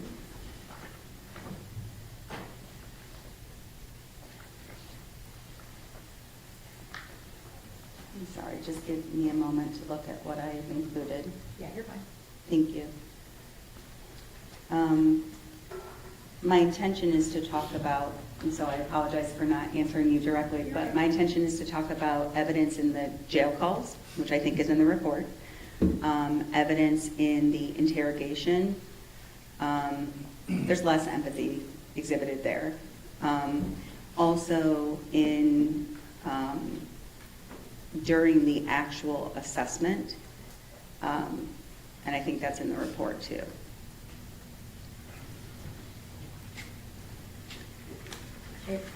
And what part in the assessment was empathy?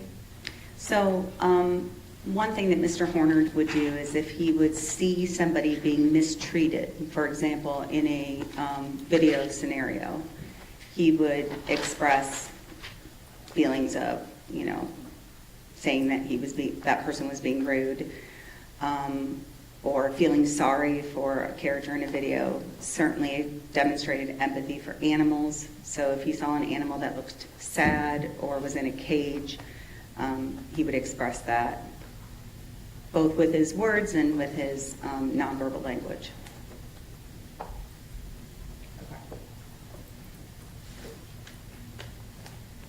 Are there any other, specific examples that you are going to be speaking about on these jail calls or interrogations?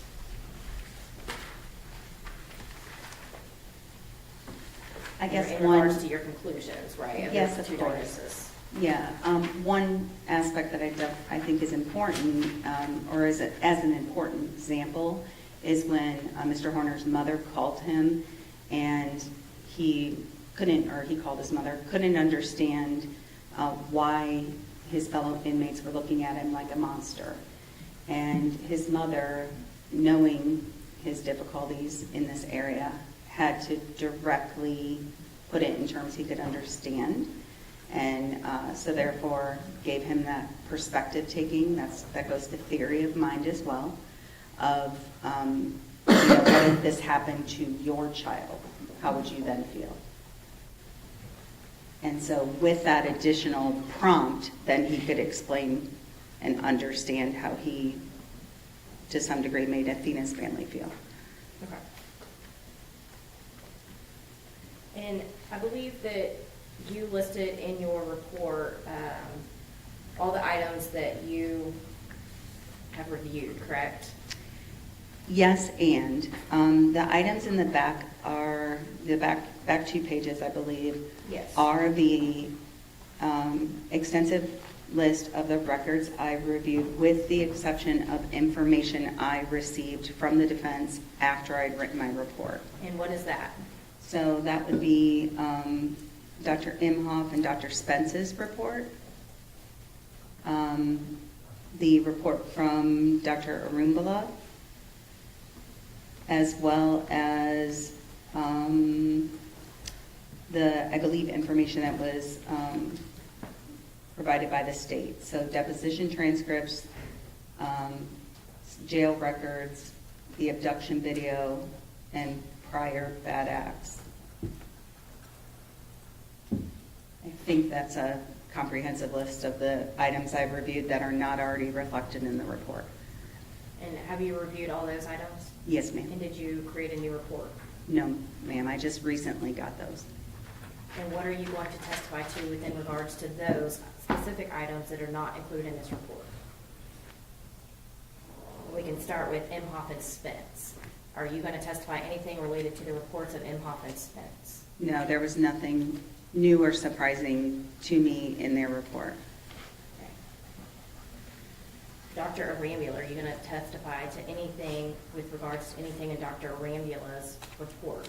Right, nothing stands out to me, so unless I was asked directly about it, it's, I can't think of anything off the top of my head, and I don't have it in front of me, but there was nothing in it that I planned on speaking about. Okay. And the deposition transcripts, there was a lot of deposition transcripts. Mhm. Which specific deposition transcripts did you receive? I received the one from Mr. Horner's mother and his grandmother, those two. And those are the only ones? Yes, ma'am. And are you going to testify to anything with regards to anything in those deposition transcripts? Yeah, I guess I don't think so unless I'm asked about them in particular. If you were asked about them in particular, would you have anything to say about them? Is there anything that changes your opinion? Nothing changes my opinion, no. How about the abduction video? Again, my opinion changed after watching the abduction video with regards to what Mr. Horner's meltdown would look like, because I could then see directly, his actions. So if I were asked specifically about the abduction video, I have thoughts on that. What are your thoughts on that? I think that he doesn't demonstrate the emotion dysregulation that I typically see in individuals on the autism spectrum in the moments prior to and right at the time of the abduction. That said, I do see some evidence of his, and I want to say this in the right way, his increased dysregulation as the criminal event is occurring. In other words, his language was kind, cautious, easy, and not scary at first, and then became highly disrespectful and horrific towards Athena. So that change in his language was very evident to me, and something that I could only see once I had seen the video. And that was surprising to you? I think what was surprising was not being able to see the emotion dysregulation because of the fact that Mr. Horner is an affable gentleman who is, certainly has a good sense of humor, is articulate, and I expected to see more of the head banging or of a very red face. Some of the things that I see with, somebody who's autistic, who's having a meltdown. That said, Mr. Horner in the interrogation describes a period of disassociation without using that word, kind of losing time or, feeling like he wasn't in control of his actions. That I can also see. And to be honest with you, you've heard the adage that when you've seen one person with autism, you've seen one person with autism. It can look very different. So his emotion dysregulation, taking a sort of quieter lens is not, it was surprising to me, yes, but it's not without precedence.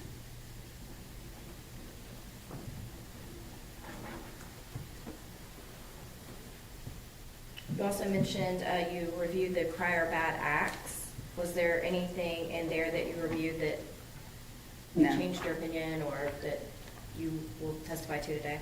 No, ma'am.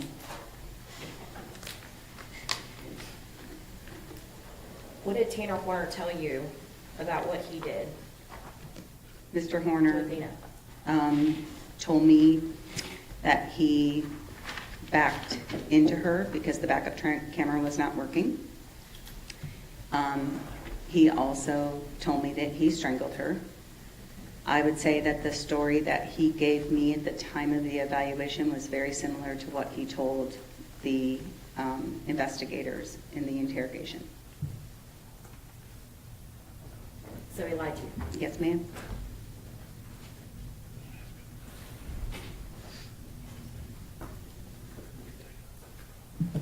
Did he tell you anything about sexually assaulting Athena Strand?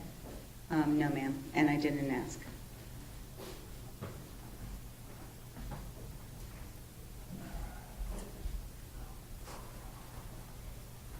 Judge, I'll pass witness. Okay, redirect.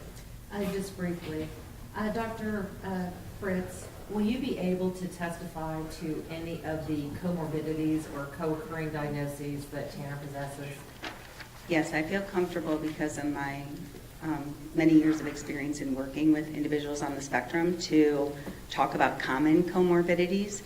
And having reviewed the reports of Dr. Specht, along with Dr. Davies, I believe I can opine on those issues relating to lead toxicity and fetal alcohol syndrome.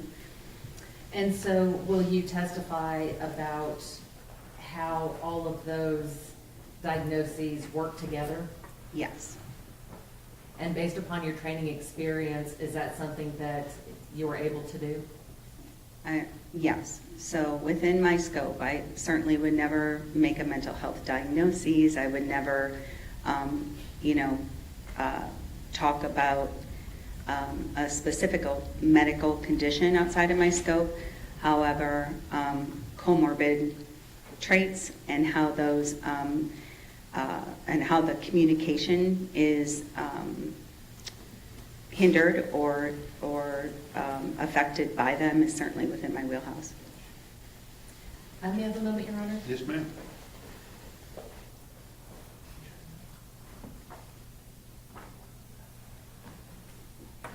Nothing further, Your Honor. Ms. Dewar? Nothing further, Judge. Thank you, ma'am. You step back in the office. Thank you, sir.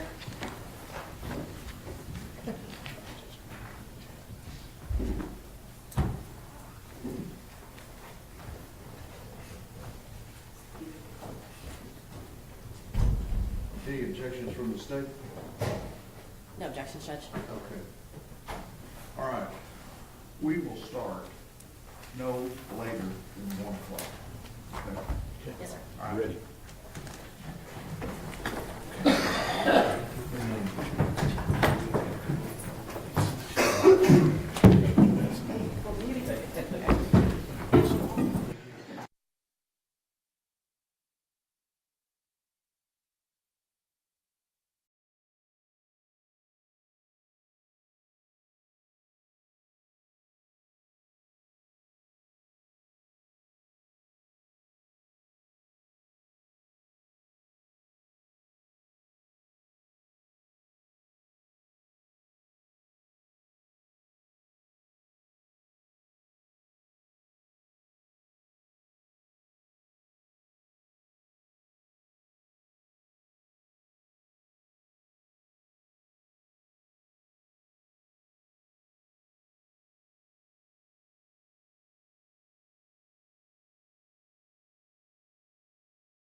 Yes, Your Honor. Good afternoon, Dr. Fritz. How are you doing? I'm all right, thank you. Now, Dr. Fritz, would you please introduce yourself to the jury? Yes, of course. So my name is Amy Fritz, and I'm a speech-language pathologist. What does a speech-language pathologist do? Sure. So speech-language pathologist is a professional that works with individuals on different areas of communication. We work on receptive and expressive communication, which is someone's ability to understand what we're saying to them as well as express themselves verbally. We work on social communication, which is the way that we use language between people. We work on cognition. So if you know anyone who's had a stroke, they've probably been evaluated by an SLP. Some SLPs work on swallowing disorders, but I don't. We also have SLPs that work on voice disorders. So if you know somebody that has a different sounding voice, they might work with a speech pathologist. Fluency disorders, which you think of as stuttering. So it's a wide variety of issues that we address, and we also work with people across the lifespan. So I have colleagues that work in neonatal units, and I have colleagues that are working with people at end of life. And Dr. Fritz, do you have any area of specialty? Sure. So I've been a speech pathologist since 1999, and I have specialized most of that time in autism spectrum disorder. That has been especially the case for the last 11 years or so, but I have been working with individuals on the spectrum since the very beginning of my career. In fact, I was placed in the first classroom in the state of Ohio that was full of all children with autism, because at the time that the prevalence, so that's the number of people in the population that had autism, was so low that there wasn't a big need for those kinds of classrooms until that time. I was a rookie coming out of grad school, so they put me in the classroom, and I ended up falling in love with the population. And Dr. Fritz, tell the jury a little bit about your educational background. Sure. So my undergrad is in English and reading education. I went to a small school in Ohio, and I always consider myself an educator first. My master's degree then is in speech pathology, and I went to the Ohio State University for that. Don't hold it against me if you're not a Buckeye fan. And then my doctorate degree is from Ball State University, and that's in special education with a cognate area of focus in speech pathology. Yeah, you said that your practice focuses on individuals with autism. Mm-hmm. And you said that you fell in love with the population. What was it about the population that made you fall in love with them? I think I have a penchant for the neurodiverse because individuals on the spectrum are, it's kind of like what you see is what you get. None of the, to be fair, I work almost exclusively with individuals who have level 1 autism. So there are 3 levels. And level 1 is the highest functioning level. So I work with individuals who have very sort of nuanced or subtle difficulties with, say, their social communication. But with my clients, I can directly explain social rules to them, and I don't offend them. They just haven't learned them before. So to me, it's a really refreshing population to work with. And Dr. Fritz, you had mentioned that you are currently a speech-language pathologist. Where are you working? So I work for myself. I'm self-employed. My practice is called Cedar Tree Communication Therapy, and I'm based out of Florida. And I started my practice 1 week before the world shut down.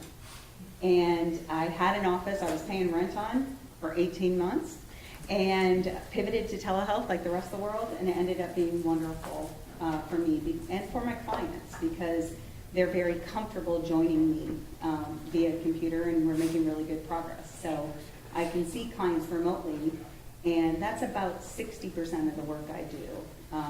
The other 40% is working on forensic cases like this. You said that it seems that your clients enjoy the remote aspect of the evaluations in your meetings more. Why do you think that is? I think it takes away a level of stress in terms of not having to go out into the social world. And the concern becomes whether there's going to be what we call generalization. So will they use the skills that we work on in the individualized sessions and then be able to apply them in real life? And I was really pleased when I surveyed my clients when the world started opening back up. I think at that time I had about 42 clients and only one of them wanted to come in person. So it's comfortable for them because you're meeting them in their home environment. I also don't have clients miss sessions because of the fact that if they're not on the session in 2 or 3 minutes after the start time, I'll text them and they'll join me from wherever they are. And that's very convenient for them. It's easy for me too. Dr. Fritz, one thing I forgot to ask you about, are you certified in your field? I am. So in order to be a speech language pathologist, you have to be licensed, and then you also can opt to get national certification. So my national board is called the American Speech Language and Hearing Association, and it is a governing body for speech pathologists and audiologists. And if you choose, you can do what's called a certification of clinical competence. We call it our C's. And if you get your C's, then you're nationally certified. It takes about a 9-month period of time where you're being supervised by a mentor. And then you take that certification, and that allows for the credibility to be recognized by the board. And then you have to keep up that credentialing through continuing education throughout your career. Dr. Fritz, have you ever presented at professional conferences? Yes, so I've presented at several state conferences. I also have done some work presenting at the local level, done lots of parent trainings, lots of educator trainings in the state of Florida and some in Indiana and Ohio as well. Is it just the parents, or do you present to other organizations? Sure. So parents are a big one. Educators are another big one. And it might surprise you to know that we also do a lot of training with law enforcement. And the reason for that can be multifold. It started off early in this world of autism as being able to help law enforcement understand what autism was and how somebody with autism might present. And then over time, it's kind of merged into individuals on the spectrum going through and becoming law enforcement officers themselves. And typically they do really well when they get through the academy, learning how to follow the rules, understanding procedures. But then when you go into, the field training, which is more dynamic, minute by minute decision making, it tends to be a bigger challenge. And so with this extensive increase in the amount of autism in our community, we see autistic individuals in every career, every field, and so knowing how to best support them is an important part of what I do. And Dr. Fritz, I think you may have said this before, but do you work in both the clinical and forensic fields? Yes, so I consider myself a clinician first. The forensic work is important to me because it's important to me to make sure that justice-involved clients are understood in light of their autism. I think perhaps my favorite is when I can work with a client who either has become justice-involved or is in danger of becoming criminally involved, and we can work on, sort of rehabilitative social cognition strategies to avoid future justice involvement. Have you testified in both state and federal courts? Yes, ma'am. All right. Dr. Fritz, I want to turn your attention to this case in particular. Okay. Were you retained by the defense in this case? Yes, I was. What were you asked to do? To evaluate Mr. Horner and any relevant collaterals, just other people who he was familiar with or who were familiar with him, and determine what, if any, presence of autism and its related social communication deficits were relevant in the current case. what have you done so far in this case? Sure. So I spent a lot of time reviewing records. So we look at educational records to get a good understanding of a client's history. I also looked at social history as much as it was available. So that's information about Mr. Horner's family life and how that might be relevant. I examined some medical records because he's had quite a few associated medical conditions and hospitalizations. Also did some interview with Mr. Horner directly, along with direct assessment with both him and with his grandmother. Dr. Fritz, what is your normal hourly fee for your forensic work? So it ranges depending on what I'm doing. If I'm traveling to come to a case or to go evaluate somebody, there's one rate. If I'm doing something high pressure, like sitting here talking to you, there's another rate. It averages out to $370 an hour. Approximately how many hours have you put into this case? So far, let's see, close to 100 hours. And how much have you been paid so far? So I think right around 15,000. Do you know what your outstanding bill is as of today, April the 27th of 2026? Hopefully my assistant does, but I'm going to guess that it's somewhere around 15 to 20. 1,000? Yes, ma'am. And Dr. Fritz, did you prepare a report of your findings? I did. And did you provide the court a copy of your resume? Yes, ma'am. Your Honor, I believe we have already offered Defense Exhibits 75 and 76 for all purposes. It's 76 and 77, and I was close. they have been admitted. May I approach, Your Honor? Yes, ma'am.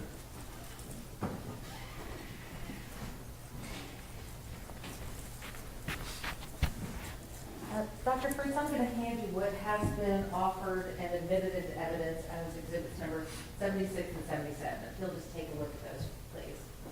Thank you. And what is exhibit number 77?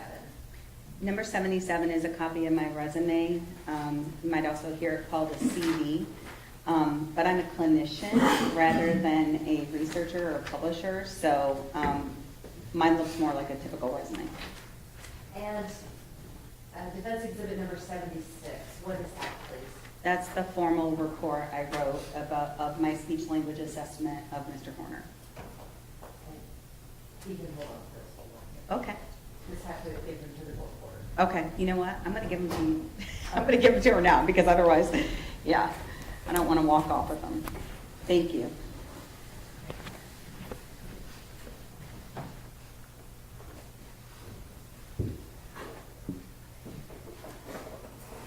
Dr. Fritz, you had talked about records that you had reviewed. Is there a comprehensive list of all the records that you've reviewed attached to the report that you provided? Yes, with some notable exceptions. So the last 2 pages of the report list all of the records that I reviewed prior to writing my report.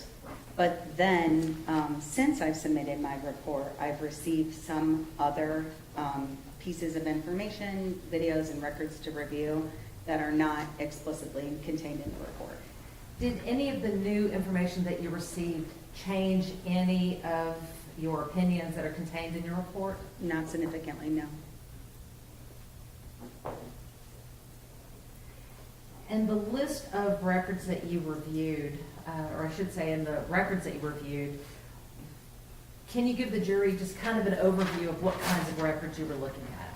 Sure. So this is when I was looking at educational records, the medical records, the jail calls, interrogation videos, the body cameras from the police officers.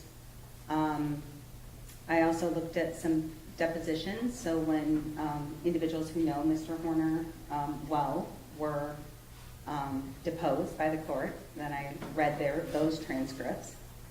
I think that's generally the main ones.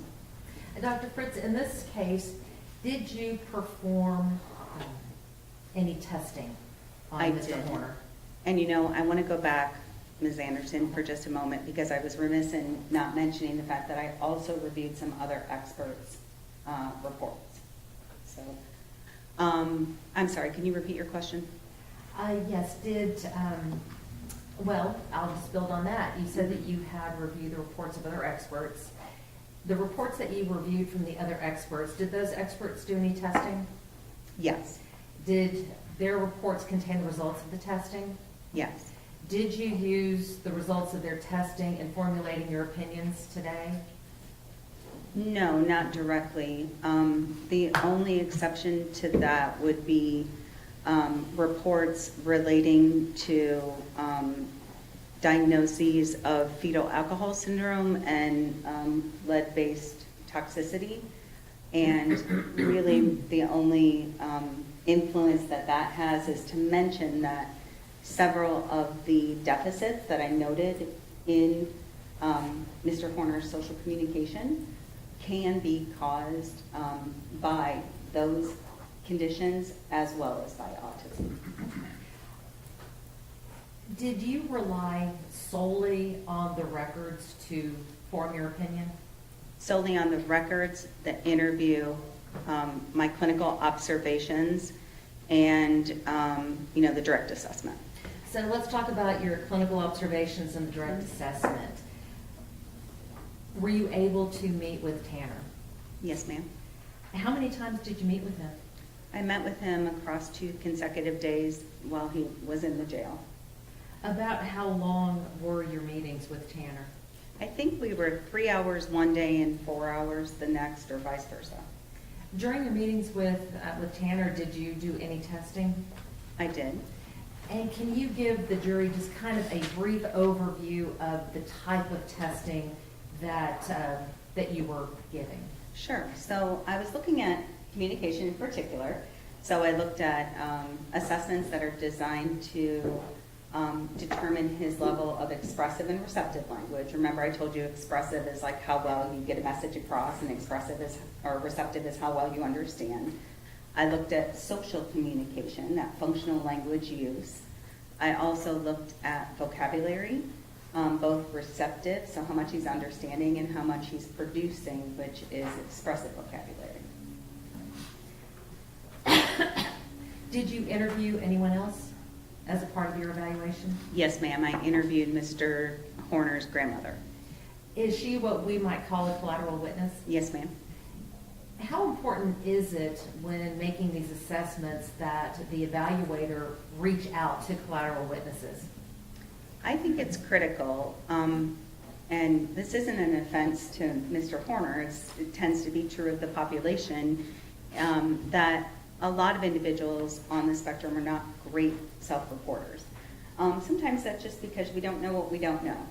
And so level of self-awareness can affect accuracy in reporting, and so it's really helpful if you can have the opportunity to talk to collateral witnesses. What can the collateral witnesses provide to you that you can't get from reading a deposition or reading a medical record or Sure. education record? Yeah. So, the records give us the black and white, and a collateral witness can give you a little bit more of the gray areas. You can talk about how you really saw deficits affect the person day to day. And so I think that was the main purpose that I got out of it. Also just to verify that this has been a lifelong condition, because one thing that, if you don't know already, you'll learn about autism is it's a diagnosis that is present from the time of birth and is present throughout life. So there's no cure for autism. Most of us in the field say that we're not looking for a cure for autism because it's a difference. And at the same time, we recognize that it is a lifelong condition. And so seeing and talking to somebody who has that lifelong perspective helps validate the results that I found in testing. Well, let's talk about the results that you found in the testing. Please give the jury a brief summary of your findings from the testing. Sure. So, in short, his receptive and expressive skills it's a horrible diagnosis, guys. It's mild to severe. It's severely impaired. The reason it sounds like that is because Mr. Horner has what we call splinter skills. So some of his skills are really within normal limits or rather high. He's pretty good at following directions until they get too complex. He's got some good ability to answer direct questions, but for questions that require things like inferencing or a lot of recall is harder for him. So some of the skills, and vocabulary is another one. It's a nice strength of his, totally within normal limits. Whereas some of the challenges that he presents with are rather severe. So being able to understand and use more nuanced or subtle language, being able to change your language based on the environment or the context that you're in. So, and I'm going to stop you I'm there for a sorry. second. What do you mean by subtle language? So subtleties in language are the difference in how we say something, not just what we say. So if I were to say to you, how you doing? Joey from Friends, right? You would know that I was being flirtatious. It wasn't a great flirtatious imitation there, but you get the point. Whereas if I said something like, how are you doing? I'm being empathetic or showing concern.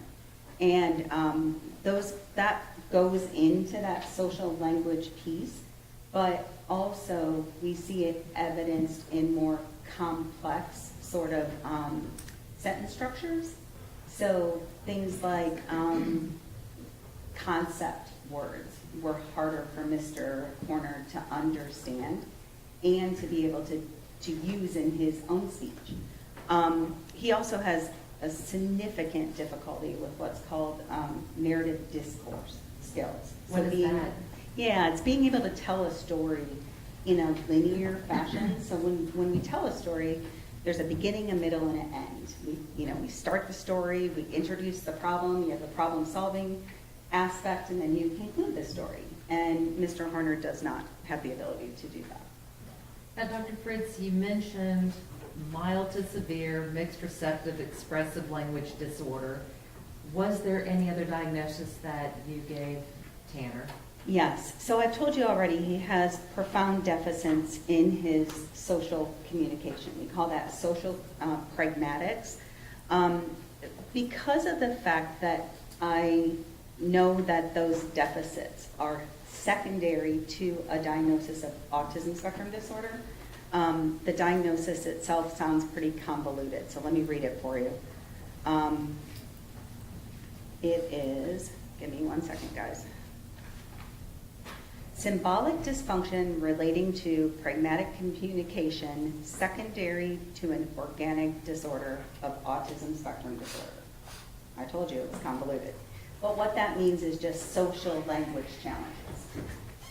And Dr. Fritz, were there any other diagnoses that pertaining to Tanner that you found relevant for your evaluations and or your testimony here today?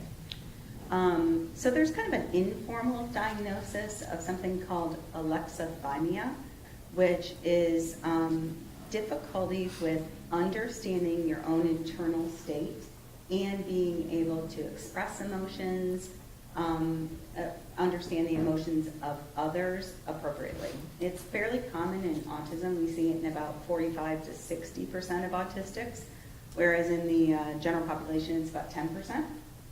And also, as I mentioned before, the lead toxicity and fetal alcohol syndrome diagnoses that I read about from other experts also are comorbid conditions that are relevant. I would also mention the mental health diagnoses that are really well documented for Mr. Horner, things like,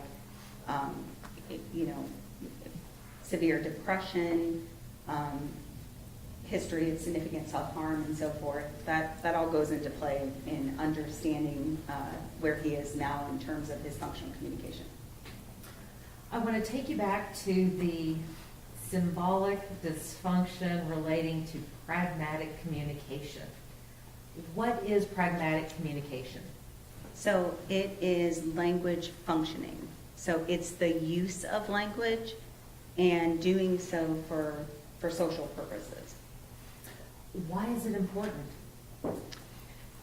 Well, I'm a little biased, but communication is important for every aspect of life.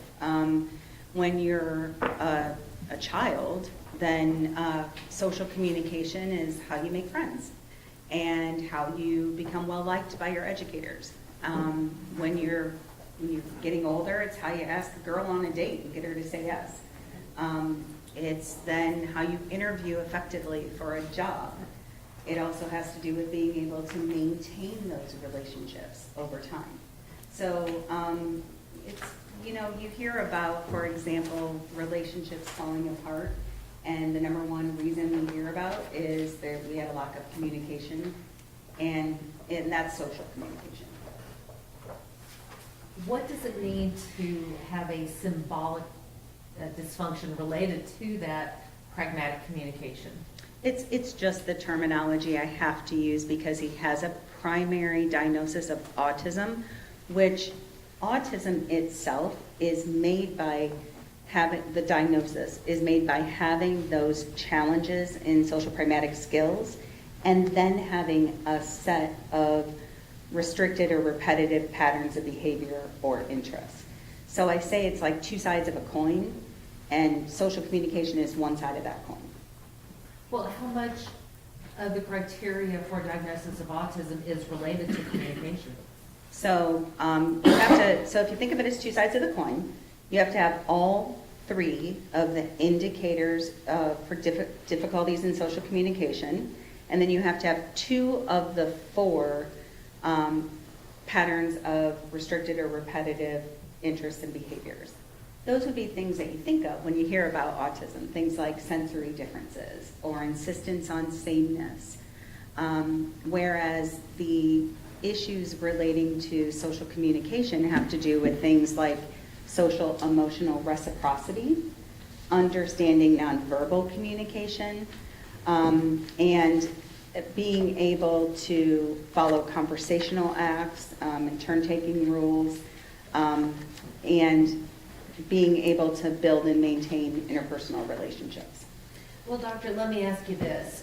Can a person be diagnosed with autism without having those social communication deficits? No, ma'am.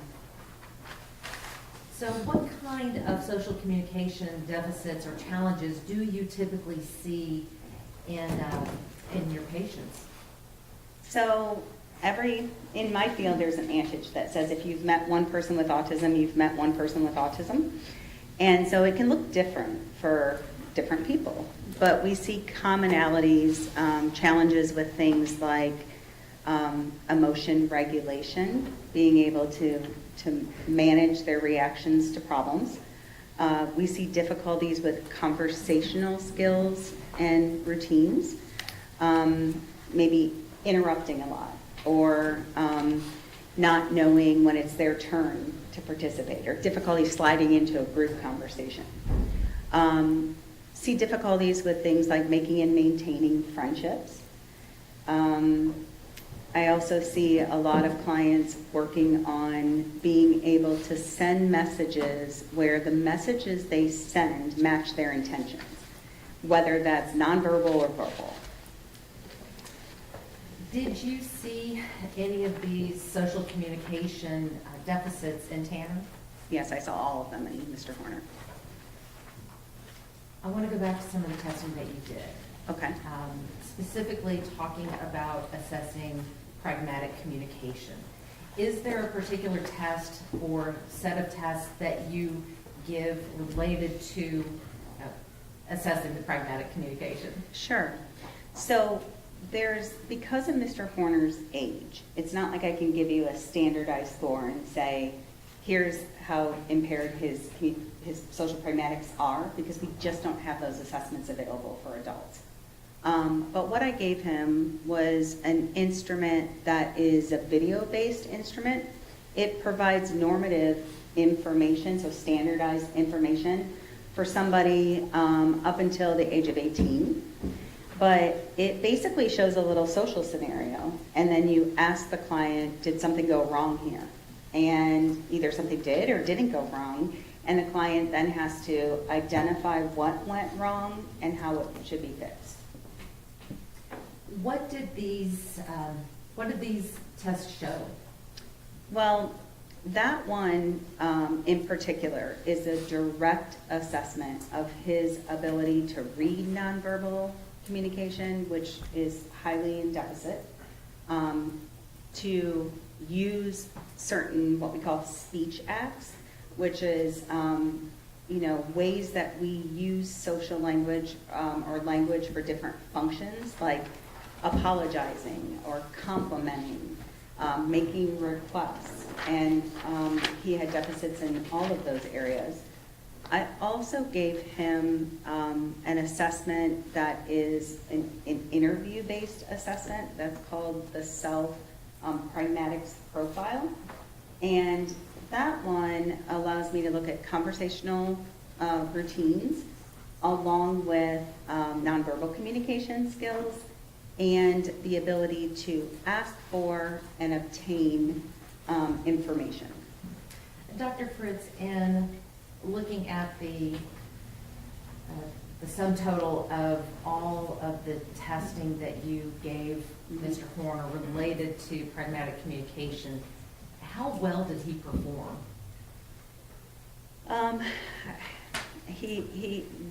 Specifically with regards to social pragmatic communication, he was one of the worst, if not the worst, evaluations I've ever given. Mr. Horner has significant difficulty with social appropriateness. So, inappropriate use of humor, very lax in his understanding and use of those speech acts. So, the inability to form an appropriate way of asking for something, we'll say, or requesting clarification, or offering an apology. So across the board, it's an area that definitely was a problem for him growing up, and it continues to be in deficit. Dr. Fritz, we're talking about deficits. Did you also notice any strengths in his testing? Yeah, so Mr. Horner has some nice strengths in, you could think of it kind of as functional basic communication. So things like, during the evaluation, someone sneezed in another room and he yelled out, "Bless you," which appropriateness, we typically don't say bless you to somebody in a different room. And at the same time, he understands that that's a typical response when someone sneezes. So responding to greetings, for example, is easier for him than being the one to initiate them. He also did a nice job with, as I mentioned before, that sort of basic vocabulary and the basic understanding of what should be said to appear friendly or polite. So please and thank you kind of things. When we are talking about diagnoses and looking at test results, as an evaluator and as a clinician, do you focus on the strengths or the deficits, or are they treated the same? Diagnoses itself is more deficit driven, and that's something that's hard for me as a clinician, because I have to then turn around and explain that to my client. Here's all the things I are saying am wrong with you, but we always try to start with building on their strengths when we're working with someone therapeutically then. And Dr. Fritz, did you give a test related to paralinguistic signals? Yes. So that's a part of the CAP, and the CAPS assessment has a subtest that looks at tone of voice and facial expressions and other what we call extra linguistic cues like phrasing. And he did not correctly interpret any of those sort of hidden emotions in others, nor was he able to demonstrate when I would say to him something like, "How would you say this?" His ability to match intention with his message is really poor. Why is that important? It's important because it causes breakdowns in how you're perceived by others. So is it possible to say one thing, but you really mean another, and somebody interprets it a third way? Sure. How common is that with people on the spectrum? It's a very common challenge that I work with clients on. You mentioned CAPS. What does that stand for? The clinical, I want to make sure I get it right. Hold on, sorry.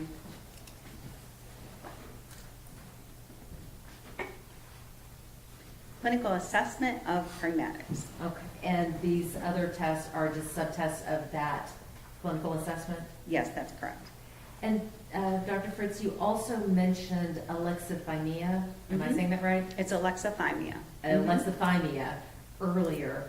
Can you give us a little more explanation on what it is and how that plays into the CAPS evaluation? Sure. So the alexithymia is actually evaluated somewhat informally through a Likert type of assessment. That's when you get strongly agree versus agree and so forth. And his answers all indicated that he was sort of largely unaware of his own emotional experiences, and that can lead to strain then in interpersonal relationships. Alexithymia in general means like that difficulty understanding your emotions, but then also difficulty communicating those to others. I want to switch gears a little bit. I want to talk Mhm. about autism. Okay. How much of your practice is devoted to patients with autism? Probably about 95%. I do also have some clients that have social communication deficits specific to anxiety, and so like social anxiety. You previously said that you had reviewed records in this case. Mhm. Based upon your review of the records, were you able to determine if Tanner had a historical diagnosis for autism? Yes, it was diagnosed when he was young, and there were multiple indications of that diagnosis being confirmed throughout, which is really not even necessary. Once you're autistic, you're autistic. It doesn't go away. And Dr. Fritz, what was that initial diagnosis? He was diagnosed with Asperger's syndrome, and you've probably heard that term before, but it's a historic diagnosis. We no longer use that term. And it's basically what we now would call level 1 autism. Some individuals who are diagnosed with Asperger's hang on to that, feel that it's a strong sense of their personal identity. They may even call themselves an Aspie. And at the same time, it's not a diagnosis that a psychologist or a neuropsychologist would give at this time. You had just said that some people identify themselves as Aspies. Mhm. Is that uncommon to, when you first meet somebody, say, "Hi, my name is Susan, I have Asperger's"?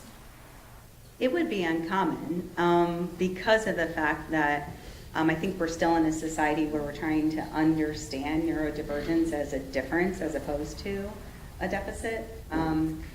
It's something that I hope is becoming more common as I work a lot on self-advocacy with my clients. How important is self-advocacy? It's huge. It's pretty much everything. Being able to let people know what you want and need and why is really critical. And it's something that, we do it in ways that are subtle when we don't get to have autism. But autistics sometimes have to be directly taught how to self-advocate in ways that are appropriate. I always say it's not about a crutch, it's not an excuse, it's an explanation. So you're not saying that autism is the reason that he committed this offense? No, ma'am. You're not saying that autism is an excuse for this offense, are you? Absolutely not. Is autism a defense for what happened? No, not at all in terms of guilt or innocence. Mr. Horner, by all accounts, knew right from wrong, and there's no reason to believe that an autistic doesn't know right from wrong. It can be a mitigating factor if you consider the influence then of his actions, especially after the crime. And I'm sure you've heard lots about, or you're going to hear a lot about, things like the jail calls and the police interrogation and his behaviors during those situations. And I think that's where, considering his language, his speech acts in light of that diagnosis is where it's most relevant. Dr. Fritz, we've talked about some of the medical records that you reviewed. Did you also have the opportunity to review his school records? I did. Did those school records include his special education records? Yes. Were those records, or why are those records important to your evaluation? Sure. Well, Mr. Horner was in a self-contained classroom for a few years. His behavior had become such that they didn't feel like they could manage it in a regular education environment. And the methodology that was used at that time is something called, it's called the Boys Town model. It's positive behavioral supports, where instead of just being punished for breaking social rules, they're explained to you and given the opportunity to learn from positive reinforcement of expected behaviors. Why do they call it the Boys Town model? I think because it was historically used in Boys Town. What is Boys Town? Used to how, I can't pretend that I'm an expert on it, but just an organization, a place where behavior modification occurred. And Dr. Fritz, getting back to the school records and the education records, Mhm. in reviewing those records, did you find, or were you able to determine if Tanner was exhibiting the type of pragmatic communication deficits that you've been talking to the jury about? Absolutely. Can you please give us some examples of that?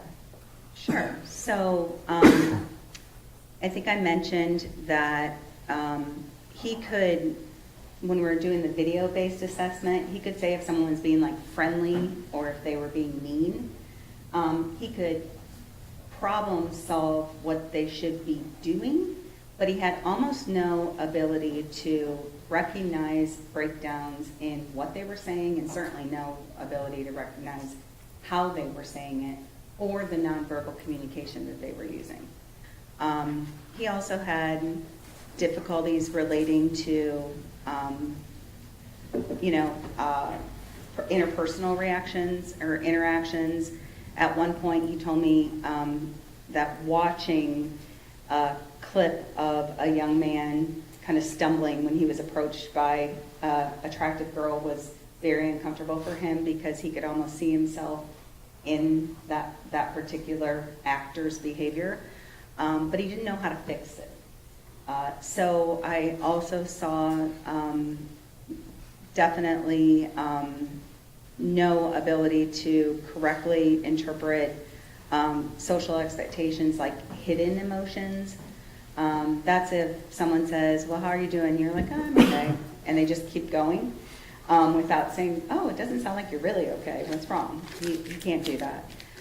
He tends to take language at the surface level instead of being able to understand, non-literal or inferenced language. He also has what we call very weak theory of mind development, which is just perspective taking. So perspective taking is me thinking about you, thinking about me. So it's like this morning I woke up and I thought, oh, I better put on a suit because I'm going to go sit on a witness stand and I want them to think I'm professional. And that's me thinking about how my behavior, my words, my actions would influence your opinion of me. And Mr. Horner has very weak theory of mind. Well, Dr. Fritz, with regards to the records that you reviewed for the school records, Mm-hmm.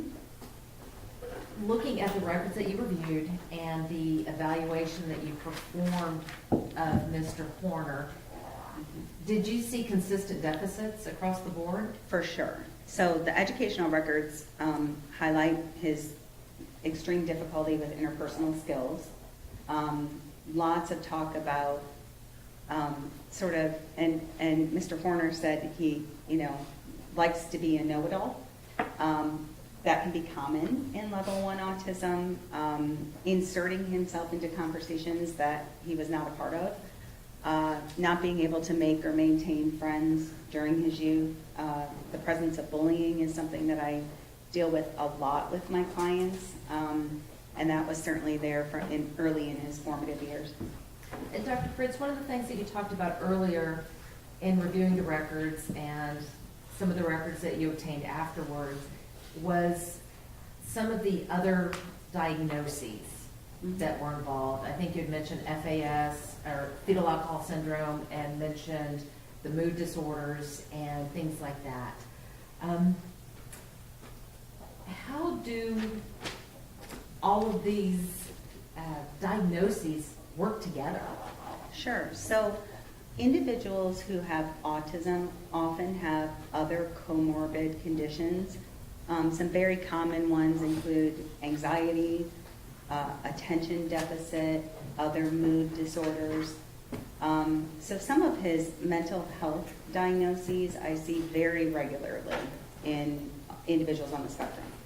And then the diagnoses of his exposure to lead-based paint and lead toxicity, along with the fetal alcohol syndrome, those are only relevant because the types of difficulties he has with regards to executive functioning, memory difficulties, challenges with attention and planning, those kinds of things are deficits that are often seen in those 2 other diagnoses as well.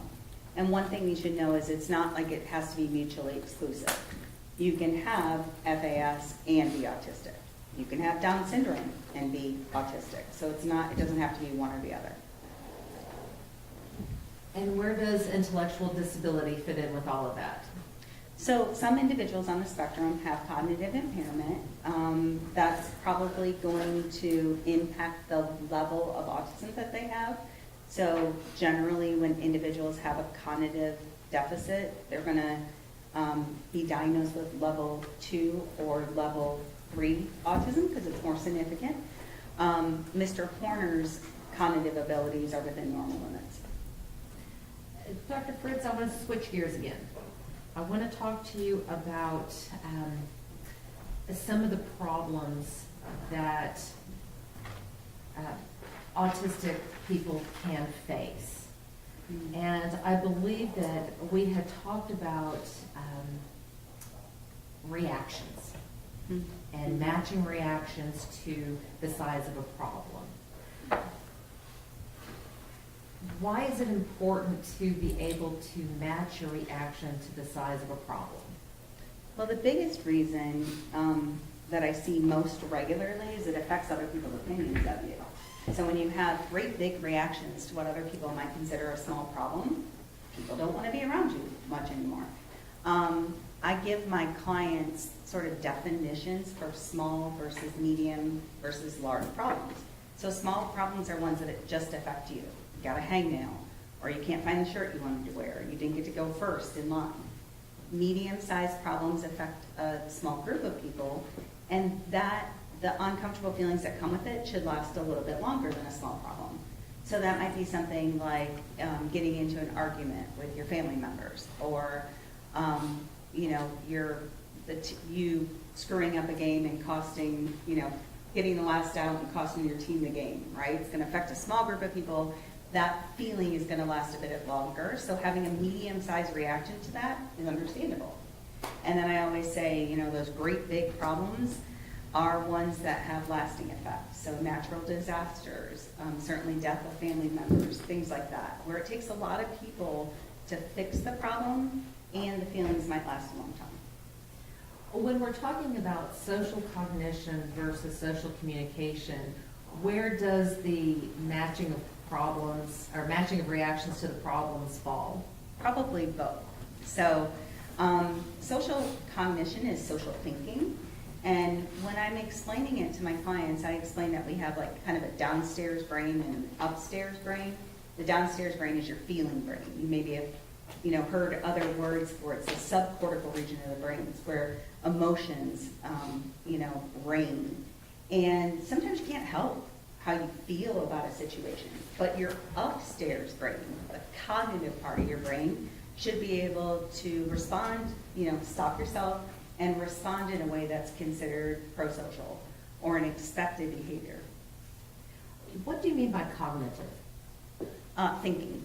So cognitive strategies could be things like reframing, for example, how big of a problem this is. Like, I didn't get to get on a computer today during free time. Well, I can think about that and I can realize I was on a computer yesterday, I'll probably get on a computer tomorrow. I don't need to have a big meltdown about it. But it takes that thinking not to have the reaction to what's happening in the downstairs brain. And so I work a lot with clients on that because what happens for my clients is they sometimes have big reactions to small problems. And that's when it stands out socially. Dr. Fritz, what could make someone who has, maladaptive behaviors, but, very little history of violence, snap and commit an offense like the one that we have here today? I don't know that I know that answer. There usually is some triggering event. I talk to my clients a lot about triggering events, okay? Recognizing your own triggers. Some people have spaces that they're uncomfortable in, so if they have a big sensory, difference, then maybe being in a wide open or echoey space could be a triggering event for them. Maybe they have a lot of insistence on sameness, so their routine gets changed, and that can be a triggering event. Sometimes it can be something interpersonally related, like the person you love decides they don't want to be with you anymore, and that can be a big triggering event. So sometimes it can be simple, everyday things, and other times it can be, more traumatic events. When we're talking about triggers, are the triggers are they the same for everyone, or are they going to be different for everyone? No, they're different for everyone, and I always explore them with my clients who have difficulties with emotional regulation, because knowing your own triggers is critical to being able to learn how to manage them. Some triggers you can avoid. For example, I have a client that hates roller coasters, and it really bothered her that she didn't want to go on the roller coasters with her classmates. We live in Orlando, and there's a lot of roller coasters there. But you can avoid roller coasters for the rest of your life. It's not a big issue, right? If your triggering event is something like going to the doctor, and you need to go to be able to get your physical, get a vaccine, and so forth, you've got to figure out some coping strategies to deal with that trigger. But what if you don't understand your triggers? What if you don't know what triggers you? Then you tend to have big reactions to small problems.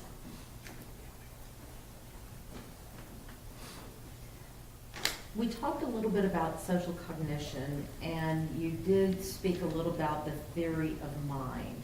Mm-hmm. I want to talk, now I want to move into how theory of mind may have impacted Tanner's reactions related to this incident. I want to kind of give you a hypothetical, okay? Okay. Let's say that you have someone who is on the spectrum and has been previously diagnosed with autism, and there have been a number of personal stressors and triggers going on in that person's life. That there have been, let's say in my hypothetical, let's say that they've had group changes for their delivery job. There have been financial stressors at home. There have been familial stressors at home, okay? All of these leading up to a day where a child may see that person doing a hit of cocaine, okay?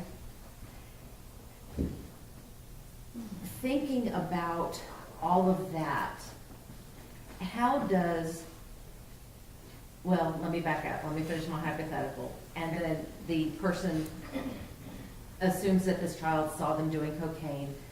He then abducts her and murders her, okay? Looking at all of that, how would theory of mind factor into that scenario and those decisions made by that delivery man? Well, I would say theory of mind is about understanding somebody else's perception of you. And if your cause to action is to abduct a child and kill them because you think that they may have seen you do cocaine, you are definitely not understanding their perspective. First of all, a young child may not have any idea what cocaine is or what it looks like to use it, or that it's against the law. I'm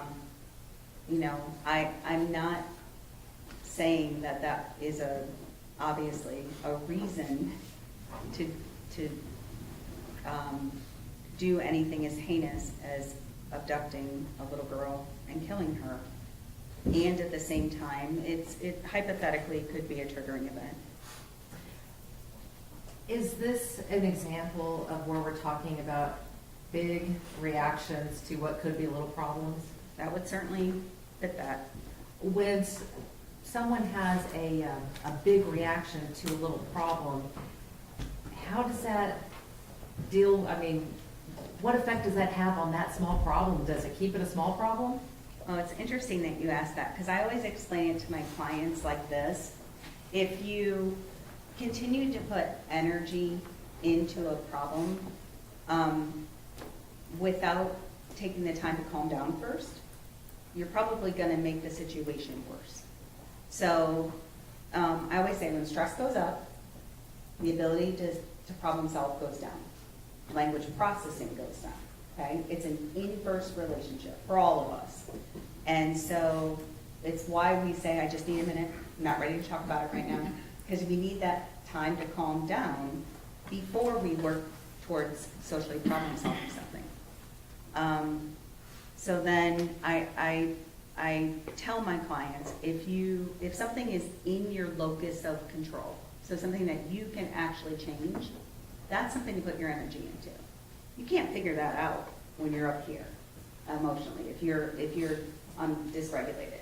So first you gotta calm down. And then you can find out if it's within your control. And putting your energy into things that are within your control can affect positive change. Putting your energy into something that is outside of your control is probably just gonna make the problem bigger, or at least keep it the same. And Dr. Fritz, we've been talking about social cognition. Part of social cognition, would that include something known as central coherence? Yes. So central coherence is the idea of not being able to see the tree through the forest, or the forest through the trees, I think is how the saying goes. It's that idea that one small detail can take precedence over the big picture. And it tends to be a challenge, especially when people are dysregulated. But a lot of individuals on the autism spectrum have significant difficulties with central coherence. So they're really focused on a small detail that may or may not be as relevant to the discussion as the big picture. Now let's switch gears again and talk a little bit about social communication. Please explain to the jury what a speech act is. Sure. So a speech act is a group of words, either sentences or phrases that provide a certain function. So whereas we use words like socially to exchange information, but speech acts have a certain purpose in and of themselves. So it could be things like apologizing, making requests, giving somebody a compliment. Complaining is a speech act. So there are speech acts that we are directly taught, and not only the kinds of words that we use, to make the speech act appropriate, but also how we use them. So if I say sorry because, my mom says I have to apologize, it's not the appropriate use of the apology speech act. The words are okay, but how it was said is not. Dr. Fritz, I want to turn your attention to the evidence in this case and the evidence that you reviewed. Did you have the opportunity to review all of the interrogation videos in this case? I believe so, yes. Did you also have copies of the transcripts of those interrogation videos? Yes, as far as I know, the ones that are listed in the report are the ones that I was able to observe. In these interrogation videos, did you notice any of the deficits that you have spoken about today? Yes, the speech acts was really obvious to me because there would be a build up in the interview. This is specific to the December 2nd interview, where the investigators were building to what you and I would recognize as an opportunity for an apology. And I wrote in my notes, not sure he knows how to apologize. It's a speech act. And then immediately after, and I apologize, I don't remember exactly what it was, but there was another moment where there was an opportunity to use a specific speech act that Mr. Horner did not use. And my notes say, give the caps, because that was the caps, C-A-P-S. That is the evaluation that I gave, where it's not just about him thinking about his communication, it's him using it. So that's the one with the videos, and he would have to respond to whether something happened inappropriate and what should have happened instead. And so his ability to show understanding and use of speech acts was almost non-existent. In relation to the video, if someone were to look at that video, not understanding speech language deficits, not understanding speech acts, is it possible for that to be misinterpreted? For what to be misinterpreted? The fact that he didn't apologize or didn't understand. Well, I think what would happen most often for Mr. Horner is he would just say, they're being mean, or she's being nice, or why are they treating her like that? Like, he could understand and pick up the big kind of tone of the situation, and he might say something about how it would solve the problem. But he never knew or expressed the words that could be used to solve the problem, or how to use them.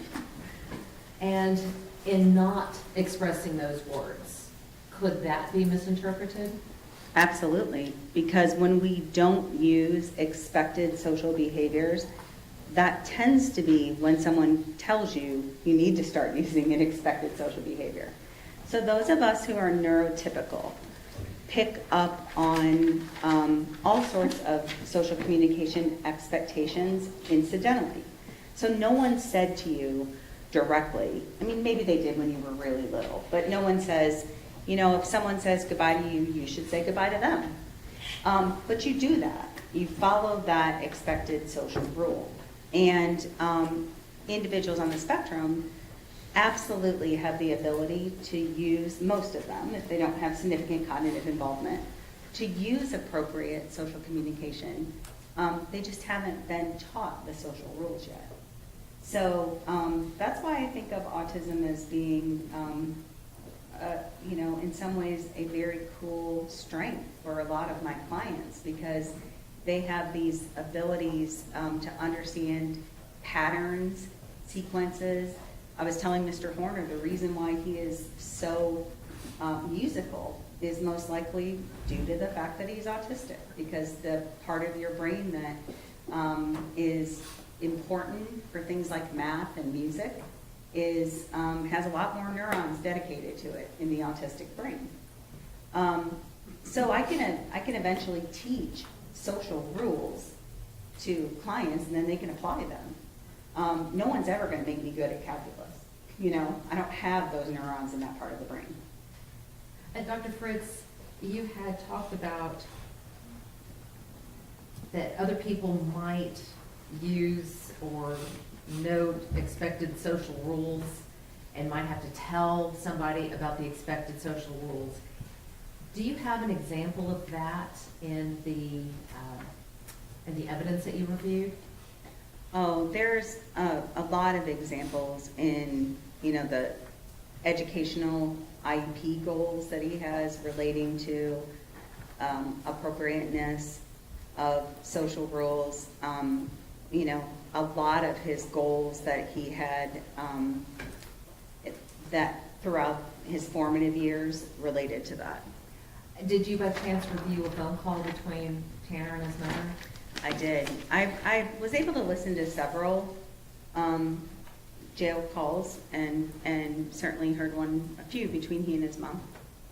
Were there any of those calls that reminded you or brought to your attention about her teaching him expected social rules? Yes, there is a time where Mr. Horner says he doesn't understand why the other inmates are looking at him as though he's a monster. And his mom says, you know, think about it. What if someone did this to your child? And only then was he able to kind of put himself in, you know, Strand's shoes and understand the impact. So that was an example of his mom knowing what he needed to be able to empathize with their family. Dr. Fritz, I want to take you back to the first interrogation video. Mm-hmm. Let's talk about 0. Okay. Do you have any reason to believe that Tanner has multiple personality disorder? So I'm not an expert on multiple personality disorder.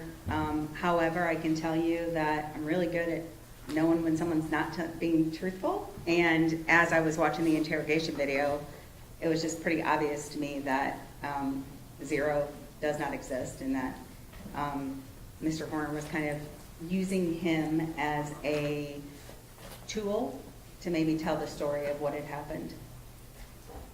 Is that uncommon with autistic people? No. So most of us don't like to talk about things we've done wrong, okay, times we've screwed up. Sometimes my autistic clients often will take it a step further where they don't want to talk about it at all, even to the point of needing to problem solve.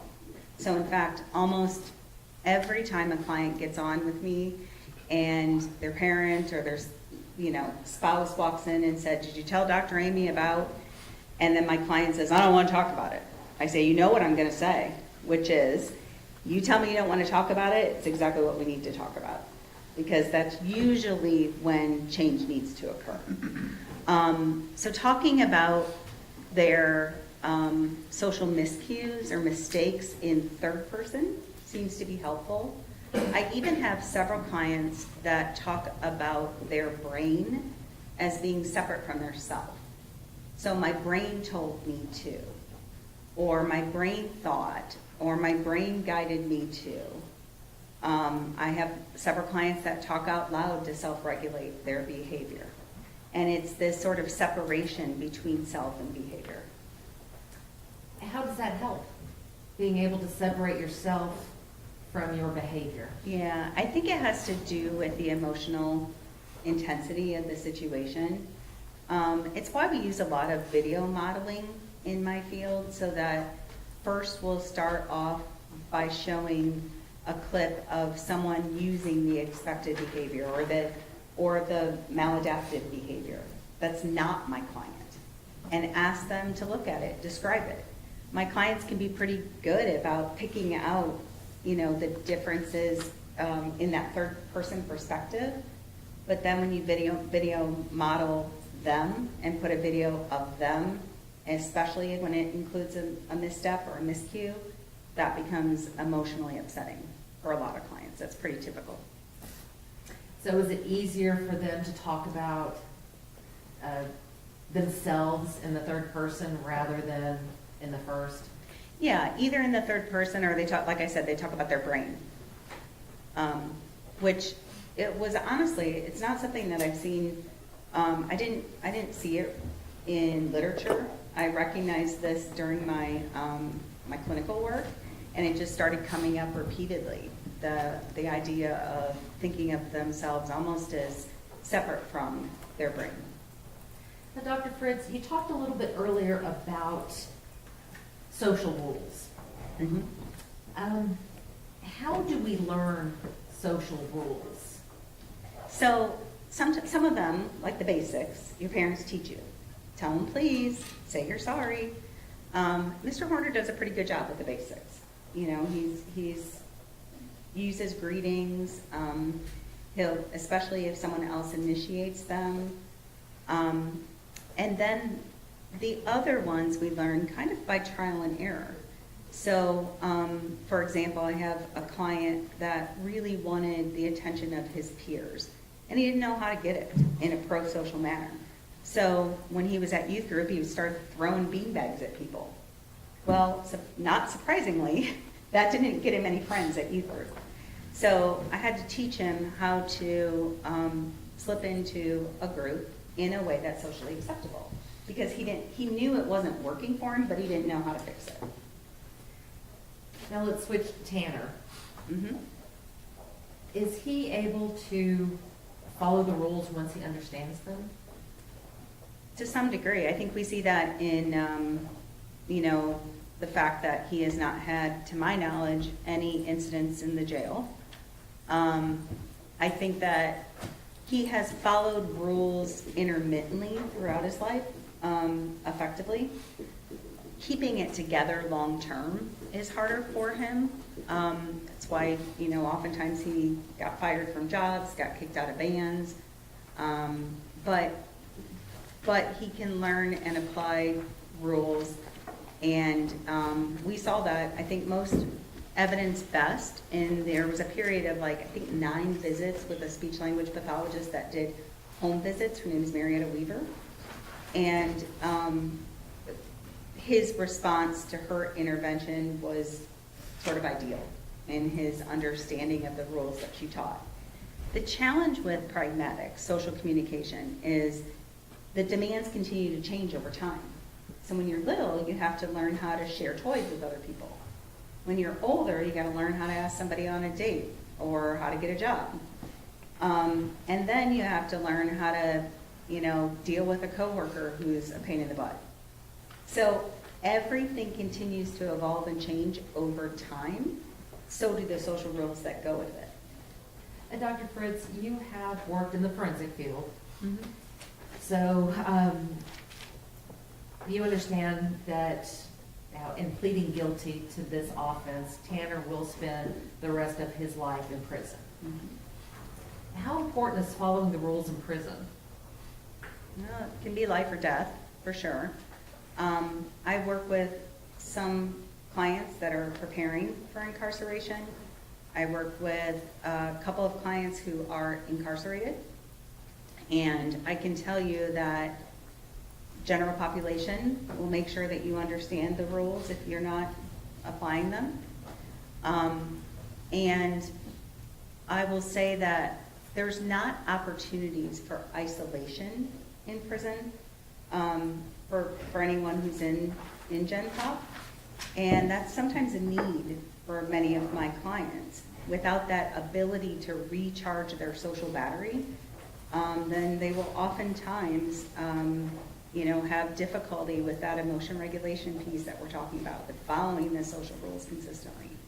And But I'm going to stop you right ahead. there because I Yeah. want to ask a follow-up question real quick. Are you saying that Tanner would not be able to follow those social rules once he's learned them? Yeah, no, he could follow them, and if he has a misstep, they will be corrected. Or that he will be corrected, I should say.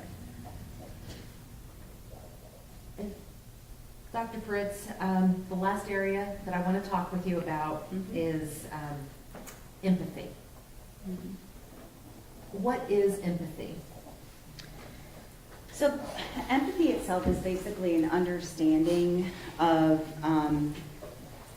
what someone is experiencing and the ability to relate it to self. So cognitively, you would say like, oh, I see what you're going through. Or affectively, it would be something like, I feel you, I understand it, okay? And empathy has a second part, which is not just understanding it, but being able to communicate that to others. Is empathy the same as sympathy? No, sympathy is more, it's like more base level. It's just, I can feel sorry for you, but I don't have to, it's almost like pity. It's not the same as, and I feel that pain that you're going through. Is it the same as remorse? No, if you looked at it on a hierarchy, it would kind of be like sympathy, then empathy, and then remorse. Because if in a situation where you need remorse, okay, when you've screwed up. Because remorse is the idea that I did something wrong, I have guilt and shame about it, I'm morally culpable, and I want to do what I can to repair it or make amends. When looking at the evidence in this case, Mm-hmm. were you able to see empathy and remorse in the videos or the interrogation or the phone calls or the note to the parents? Sure. So first of all, let me start with the empathy piece. I definitely saw that Mr. Horner has the ability to empathize. I saw it in relation to characters in the video. Why are they being so mean to her? She's so nice. Why are they treating her like that? I saw it with regards to pictures of animals that were in cages. They looked sad. Again, we saw evidence of it with regards to Athena's family when his parents or when his mom directly correlated it to his own child. And then I think probably the best evidence of remorse and empathy would be in the suicide note that he wrote to Athena's parents. So let's talk about the suicide note. Why do you say that that is the best example of Tanner expressing empathy and remorse? The reason why is it meets the criteria for remorse, okay? And what is that criteria? Sure, there's four main components. There's recognition of having done something wrong. And I'm going to look at my notes because I quoted Tanner directly. He said, I've done a terrible thing to your family and I'm sorry. So that's recognition. There is expected to be some sort of emotional response, whether that's directly saying I feel guilty or I'm ashamed, or it can be an act, like it can be repentance. You will notice if you see the suicide note that he says, I want you to know I found God through this. So that's an example of an emotional response. Also, it can be in sort of this moral discomfort. And in that suicide note, he also talks about the fact that he is unable to sleep, that it's kind of haunting him. So we have that emotional response piece. A moral evaluation then is basically shouldn't have happened. And Mr. Horner's words were, I'm sorry I took your little angel. She didn't deserve it. Y'all didn't deserve it. And then he goes on to talk about his own family and child not deserving it either. And then a desire to repair or make amends. And he explained his mental state. I think he got into that too much, and it sounds like an excuse. When you read the suicide letter, it also has falsehoods in it. He talks about the fact that there was a broken backup camera, which we know is not true. So I think he muddied the waters of this remorseful suicide note because he's not good at explaining his emotions in ways that are clear, uncomplicated, and done with regard for the person it's being written to. But he did say he's trying to ease their suffering with his death. And he said he signed off with love and sorrow and remorse. And I would consider this potentially lip service if any of this language was easy for Mr. Horner. I don't think it is for him to come up with these kinds of words. And more importantly, he thought he was going to die. He had a very serious suicide attempt. So I take it as genuine. Well, Dr. Fritz, how do you reconcile that with all of the blatant lies that he told the detectives in the note that he wrote to them? I think he was just grasping at straws. I really don't know what he was thinking. But in the suicide note, based upon the criteria that you had spoken about regarding remorse, did his note meet all of those criteria? It did. I'll pass the witness. Let's take a break, and we'll come back in at 2:30, okay? See you then.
All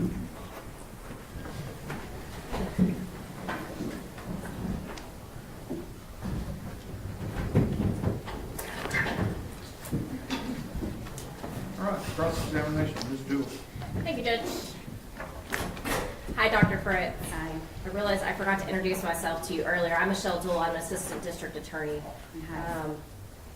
I believe earlier you talked a little bit about your practice and I guess your clinical work. So do you still actively work, do you call them clients or patients? Yes, clients. Clients? Yes, ma'am. So currently I see clients 3 days a week. And these are mostly, I think you said 95% your level 1 high functioning. Yes, probably Autism. 90%. Yes, Okay. ma'am. There, because I also have I have a couple clients with level 2 and a couple clients with just anxiety. And in these, I don't know if it's appropriate to, I hate calling them level 1s, but level 1 high functioning, autism spectrum disorder clients, Mhm. I believe you said there can be in any career field. Yes, ma'am. And so they're actively in the workforces. Yes, some more successfully than others, but yes, people with autism are in every act of life and doing amazing things. So just because you have level 1 autism does not mean that you're going to commit a crime or that you can't be a functioning member of society. Would you agree with that? Absolutely, absolutely. Kind of talking a little bit about this case. You first met the defendant, I believe, in January of 2026. Is that correct? That sounds correct. Mhm. Okay. That's a little bit more than 3 years, I believe, since this crime occurred November 30th of 2022. Is that right? Yes. Okay. And your opinions in this case, really, you looked at all the expert reports that you got from other doctors, and then it was all self-reported type things from the defendant to your corner. Is that? No, so I did direct assessment, so, and I did records review and social history, so, and collateral interview, so definitely not all from Mr. Horner. That's a small portion of it. Okay. And you talked about the test. So there's no standardized testing for somebody, I think you said over 22? That's correct. Okay. So you took what maybe would have been given and kind of adapted it? That's correct. Okay. So, some of the, like the assessment that I gave his grandmother, which is an interview-based assessment, can be used throughout adulthood. His receptive and expressive vocabulary ones provided normative data that's used throughout adulthood. But the CAPS, that's the one where it's the little videos, that maxes out at age 18. So I scored it as though he was 18, just so I could get a sense of severity, and it came out as severely to profoundly impaired, even if he were 18. And Dr. Fritz, you talked about records. How important were reviewing the records in this case? I think educational records tell a big story. And you did not review all the records that could have been provided to you, did you? I don't know. Okay. I did review the ones that were provided, but I'm not sure what other ones exist. So did you review all of his medical records in this case? Only the ones that you see listed. So you reviewed the specific reports from the defense experts in this case, correct? That was some of what I reviewed, and then I also reviewed the educational records, his medical records from a couple different facilities. And you did not make any diagnoses though in this case, I other than what you talked about earlier, those two that you made. Correct. But you didn't make a diagnosis of autism spectrum disorder, correct? No, ma'am, I don't have the credentials to do that. And you didn't make a diagnosis of any type of neurodevelopmental disorder or alcohol exposed? No, ma'am. If the branch of fetal alcohol syndrome that you were speaking of? Right. You didn't make that diagnosis? No, ma'am. In reviewing his records, did you review his social media records?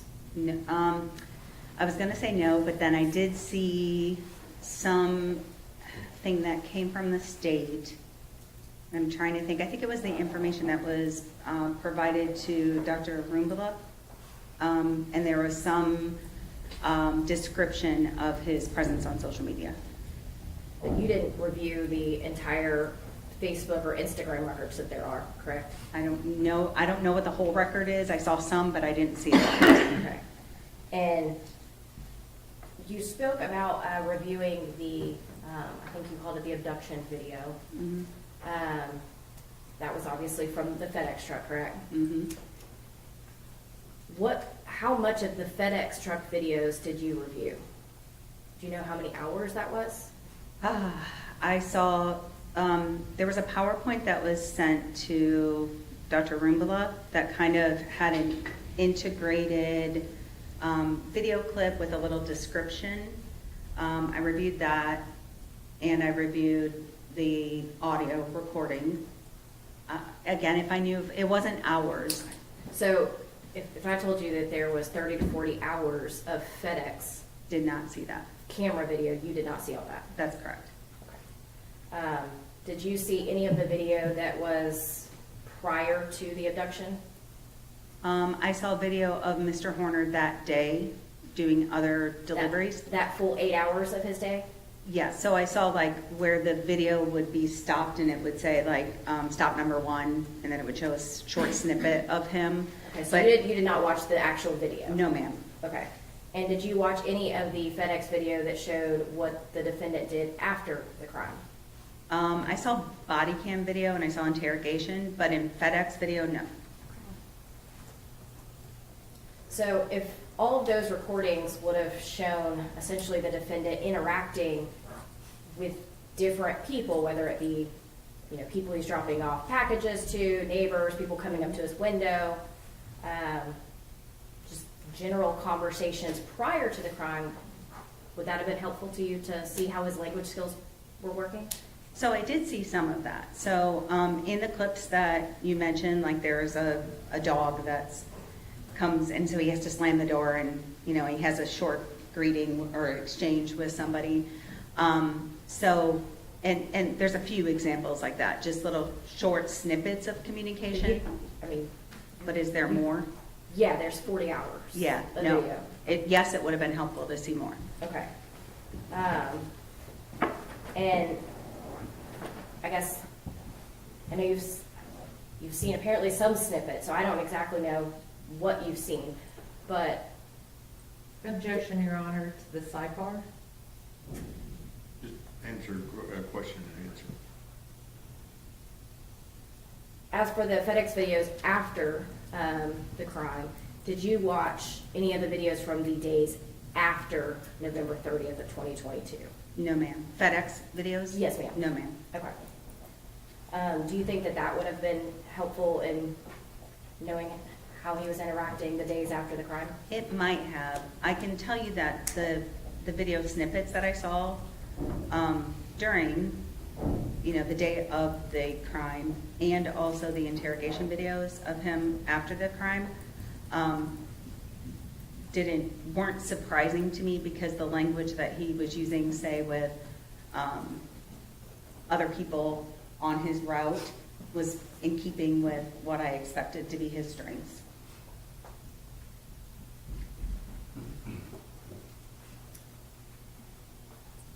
Do you know how many experts Tanner Horner had seen before you? Objection, Your Honor, relevance. Over. No, I don't. And did you contact, in part of your review, any of the school providers that actually worked with Tanner Horner No, ma'am. when he was young? No, I did not. Do you believe that they would have given him some of these exams? Given him some of the, what do The you mean? test that you have spoken about, you said that they are only good until they're 22 years old. Oh, correct? yes. So that's interesting. When you look at his educational records, there's a lot of focus on behavior. Judge, objection, non-responsive. Sustain. So the question. Hang on, Sorry. wait till she asks you the next question. Okay. So as for your specific exam, you went and adapted the test, correct? Mm-hmm. Did he have any issues with answering any of your questions or answering the questions on that exam? Yes. And what issues did he have? We had significant difficulty with all of the assessments. And what I was starting to say, I don't know if this, I want to answer your question, was that you asked if he had been given any of these assessments during his formative years, and one of the caps didn't exist. So I wanted to clarify that. It was only developed about 5 years ago. And also in the educational records, there is a significant focus on behavior, and I think that maybe took precedence. I guess to follow up with that, wouldn't it have been helpful to you to be able to speak to the people who actually knew him during those formative years? It wouldn't have hurt, for sure.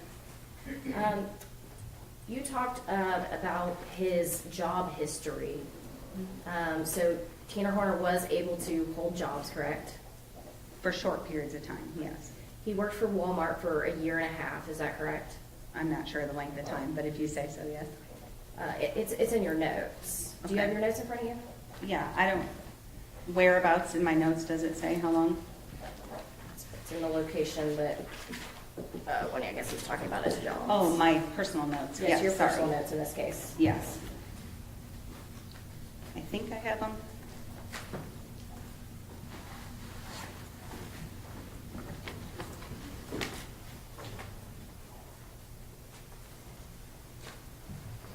And I apologize that you had to try to read my writing. It's okay, and your notes aren't numbered, but I can tell you they're I think the 5th page. Okay, so, oh, yes, and he was fired when he had an altercation with a customer. Yes. And so did he get in a fight with the customer, or? I don't remember the specifics on it. I apologize. So he worked for a year and a half, but then he got fired for altercation with a customer. Mhm. Okay. And he also had a job at Albertsons. Mhm. I believe there, Tanner Horner stated he was on K2 and he got in a fight with his cock-blocking roommate. Yep. And so we, I guess, lost that job. Yeah, so I think he had a roommate that I sort of feel like it was in the parking lot, but again, I'd just be kind of guessing to fill in the gaps. Would you agree? I mean, you have a variety of jobs listed, but his autism didn't mean that he couldn't hold a job. Would you agree with that? I believe autistic people can hold jobs. I think Mr. Horner has a really strong history of losing jobs because of his emotion dysregulation. And didn't he say that he quit nearly half of his jobs due to, quote, a lack of work ethic on his part? Yes, which can also go hand in hand with the diagnosis. Sometimes we see reduced motivation. So yeah, work ethic problems, interpersonal problems, those seem to be the two biggest reasons he lost jobs, and along with transportation issues at times. As far as, your diagnosis in this case, you said it was like mild to severe impairment, but you did find that from some areas he did have strengths, correct? Mm-hmm. And one of the areas that he had strengths is he could make and respond to greetings appropriately, correct? Mm-hmm. Is that a yes? Yes. Sorry, the court reporter is going to make Yes, you say of yes. course. ma'am. Sorry. And he can understand clearly stated rules, correct? Yes. And he can apologize appropriately, correct? I don't know that I have I'm trying to think if I have strong evidence. The only evidence I see of a real apology would have been, that I can think of, is in the suicide letter. Okay. I think in that context he did, but I'm not sure that I've heard evidence of apologies in general. And then I'm going to refer you to page 16 of your report. Thank you.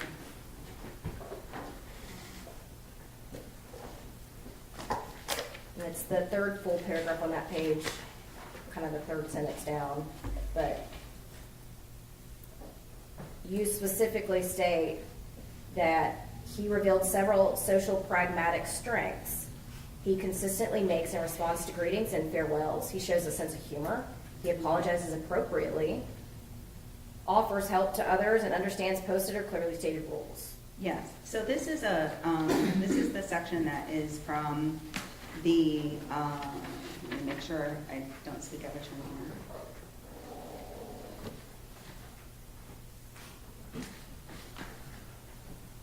This is in your analysis of results, is that correct? Right, so I think that relates, and I want to double check because I don't want to say anything wrong, because I think that relates to his self-report of being able to apologize, and your question was regarding whether I saw it, so let me look and see if how he rated himself there. And But Judge, I'm going to object to non-responsive. Sustained. Okay.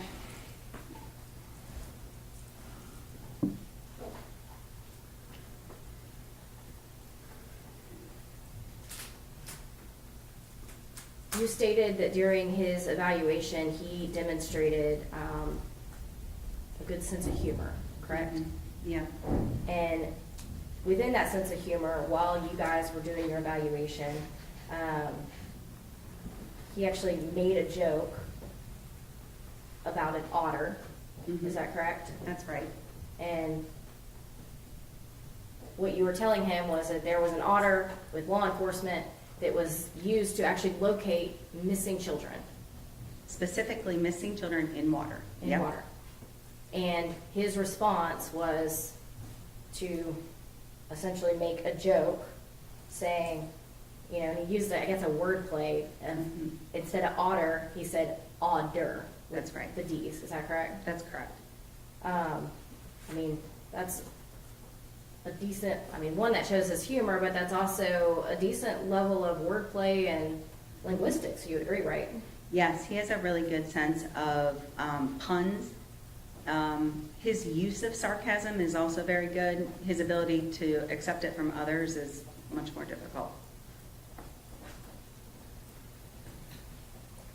You talked about, a little bit about his interrogations in law enforcement, correct? And in your view, you saw some evidence of some of these language issues. Mhm. One of the things that you said in your report was the defendant's extreme social pragmatic deficits, his emotional dysregulation, his inability to express congruent messages that match intent certainly impacted his communication with law enforcement. And you talked about that a little bit earlier. You also stated that these types of language challenges are often seen in individuals with autism spectrum disorder Mhm. and can impact the effectiveness of Tanner Corner's oral explanations and storytelling. Is that correct? Mhm. And that's from your report? Yes, ma'am. He was able to actively lie to the FBI and give them a full story about a green van. Do you recall that? I did not see, as far as I know, I saw him with the Texas Ranger. I'm not sure that I saw an interrogation with the FBI. So you didn't see any of the video with speaking to the FBI then? I don't believe so, no. Okay. In part of the interrogations with the Texas Ranger, would you agree that he was able to clearly communicate his version of the story at that time, that he was backing into her and all the other details? He was very detailed. Would you agree with that? He absolutely gave details that were completely false. And there were several times that the investigator said, and I need to get you back to the big picture, on the December 2nd interview, because he would kind of go down those tangents. That's because they were still trying to locate Athena Strand, correct? As far as I know, yes. Was he able to clearly give his version of placing the body in the bamboo? And he actually gave clear and precise turn-by-turn directions to investigators to get them to that bamboo forest. As far as I know, I didn't see, was that on the body cam video? Yes. Okay, then yes, I'm And assuming. did you see the video where he ultimately led them to the recovery of Athena Strand's body? I did. Okay. In that one, again, now granted, he came into 0, but then he still was able to give very clear turn-by-turn directions. He was able to very clearly tell him exactly where they put Athena Strand. Right, so you have two things at play there. Was that a yes or a no? What was your question? He was able to concisely and very clearly give turn-by-turn directions and explanation of where Athena Strand's body was found in Bobo's Crossing. Yeah. Correct.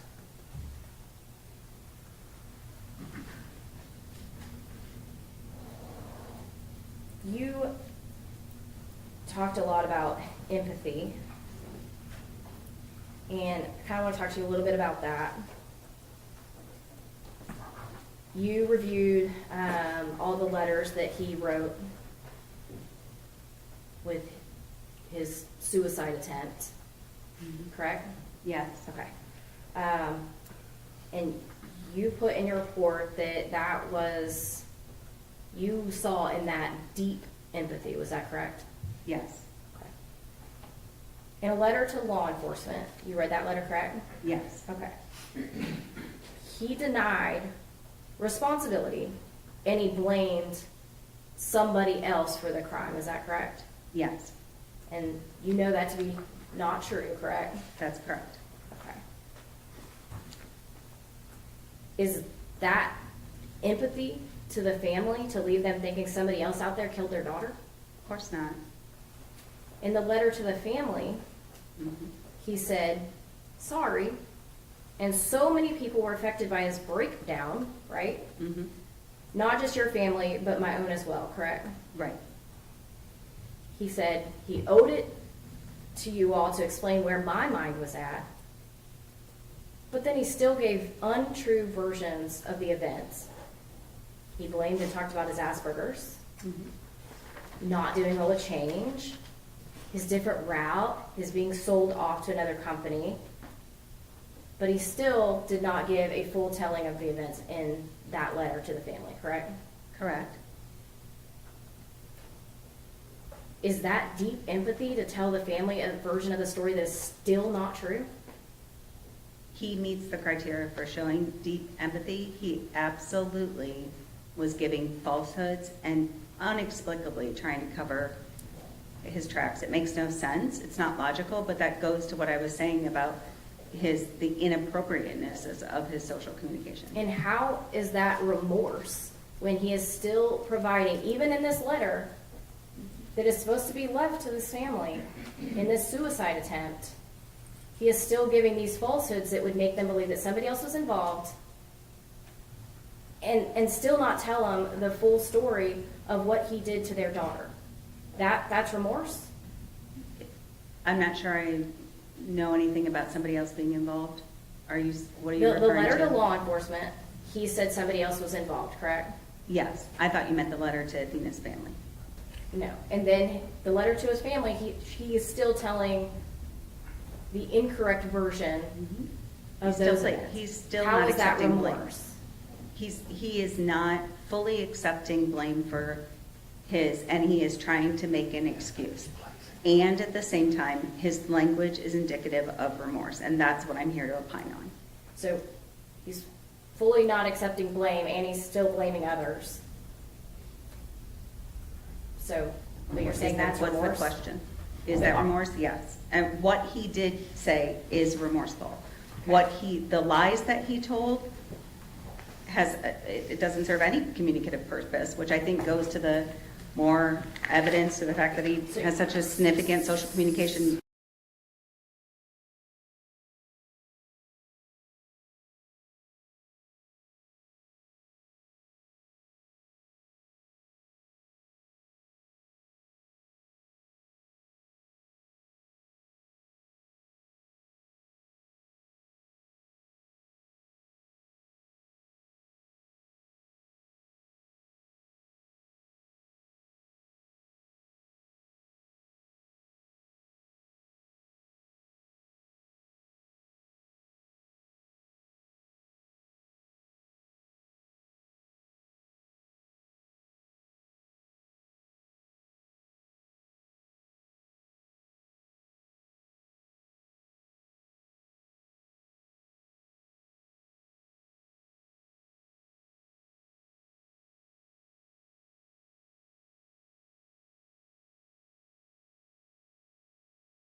Thank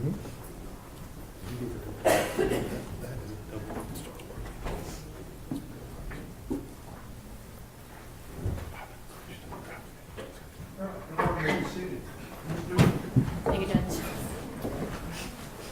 All right, Dr. Fritz. Promise we're on the home stretch. You spoke about the mom talking to him in a jail call, and that the mom had to explain to him why other inmates were looking at him like a monster, and he related it to his son, correct? She related it to his son, correct? Okay. Are you aware that he said if it was my son, he would take care of it himself? That's right. Mhm. Meaning Yes. he would kill the person who did that to his job. That was what I implied from what you said. We talked about triggering events. You apparently didn't watch the whole video. So did you actually see any triggering event? No, ma'am. Okay. So if there was evidence in this case that showed that there was planning and lead up and covering up cameras ahead of time, and there was not a triggering event, would that change anything in your opinion? It would make it even harder to understand Mr. Horner's actions. You were given a hypothetical that said if there was all this stuff going on, right, and there was cocaine use. Did you actually see any cocaine use? No, ma'am. In this hypothetical, though, if there was cocaine use by the defendant and he went, I think your words were big reactions to small problems, right? Mm-hmm. In that hypothetical, though, we did not talk about sexual assault. How does sexual assault play into big reactions, small problems? I don't think it does. I'll give you another hypothetical. Mm-hmm. If the defendant, whether he's triggered or not triggered, if Objection, Your Honor, that's an improper hypothetical to use the defendant. It has to be, if she's gonna have a hypothetical, it needs to be a proper hypothetical. Rephrase your question. absolutely, Judge, I'm gonna give you a hypothetical. If somebody was caught using drugs in jail, and their trigger causes them to, have a big reaction to small problems and turn to violence when they're caught using drugs, and they go to attack an inmate or a guard, that'd be a problem, right? I agree that would be a problem. And that would make that person dangerous, correct? If they had a reaction like that to, and if they had access to use drugs and then have that reaction, yes.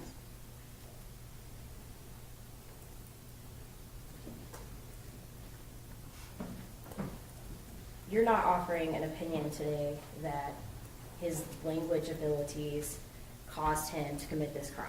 No, ma'am. And you're certainly not saying that all autistic people would commit this type of violence. Of course not.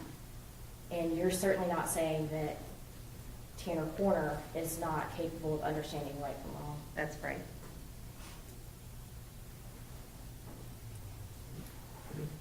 That's what, Ms. Judge. Redirect. Yes, Dr. Fritz.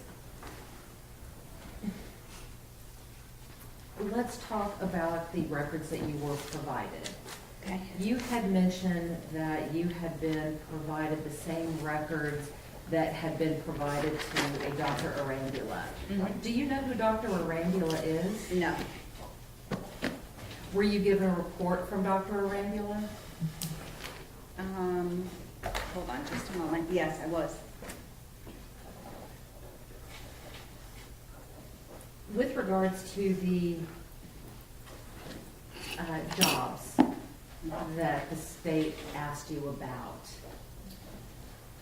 what significance were the incidents that led to Tanner's either resigning or firing or leaving that job?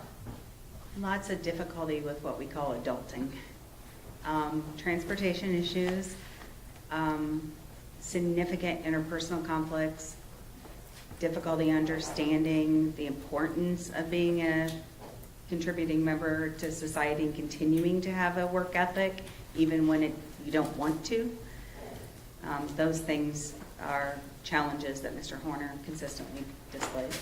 Is that something that you see in your patients? Very often, yes. When you are talking about your patients and talking about Mr. Horner, how does the fact that he has these comorbidities come into play? I mean, how does that affect the deficits that he has? Well, mental health issues can definitely exacerbate the challenges that we see from being neurodiverse. And I think those are extreme in Mr. Horner's case, along with his social history. The state talked to you about the strengths that were noted in your report.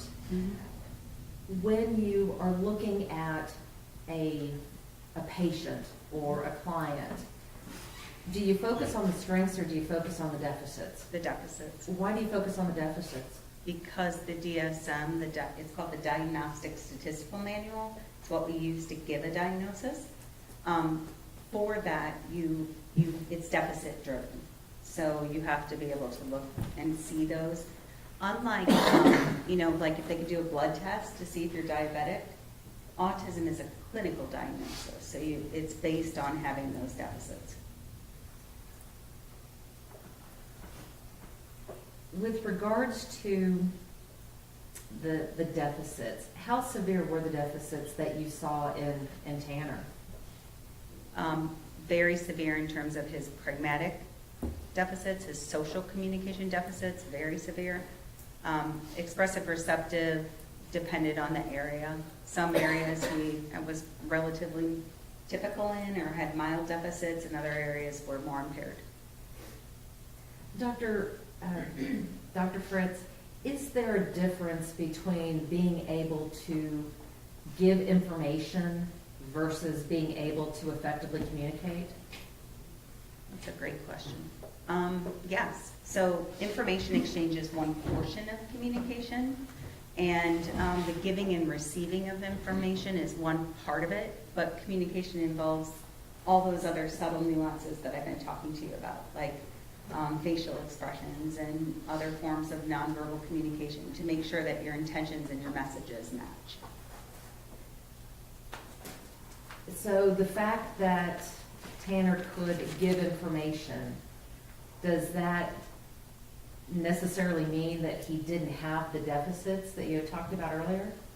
No, and in fact, I think when he gave information in the interrogation video, for example, he was giving information, but the detective had to continually bring him back to point because he was missing the big picture.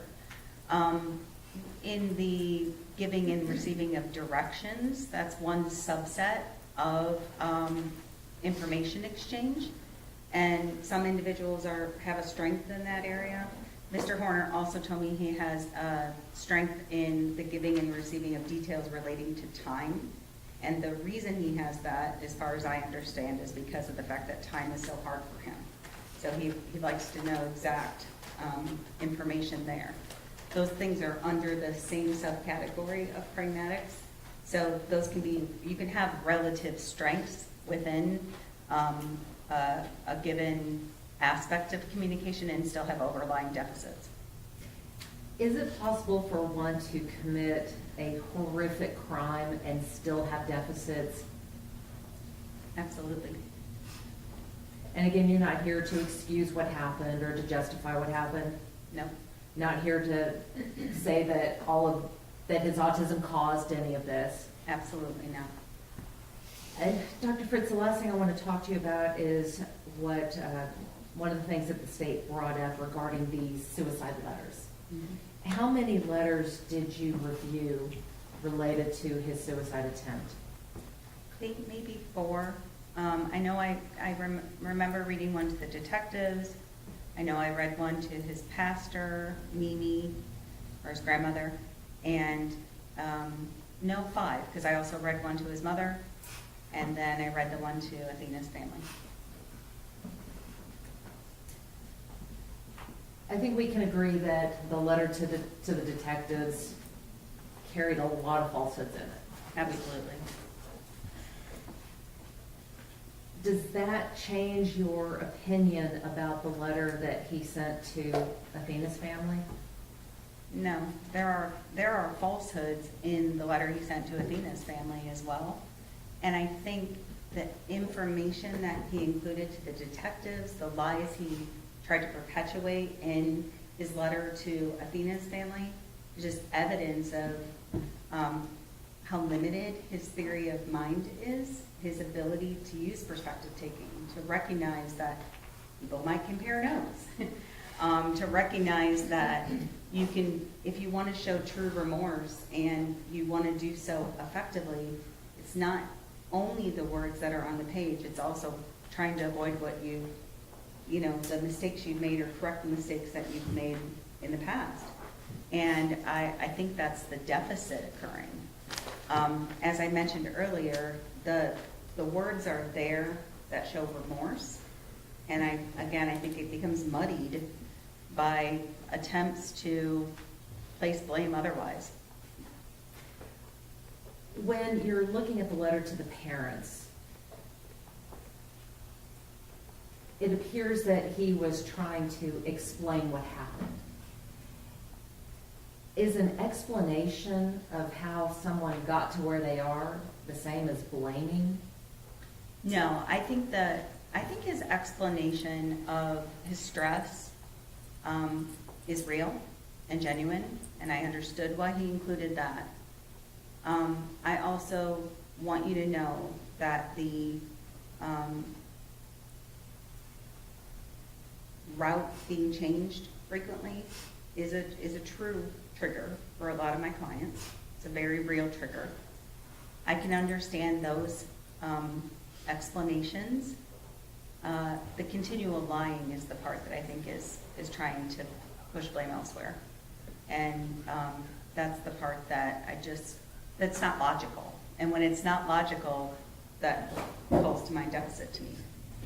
And Dr. Fritz, at the end of the day, did that letter meet the criteria for remorse? It does. It has all 4 qualifying factors of language that's remorseful. May I have a moment, Your Honor? Yes, ma'am.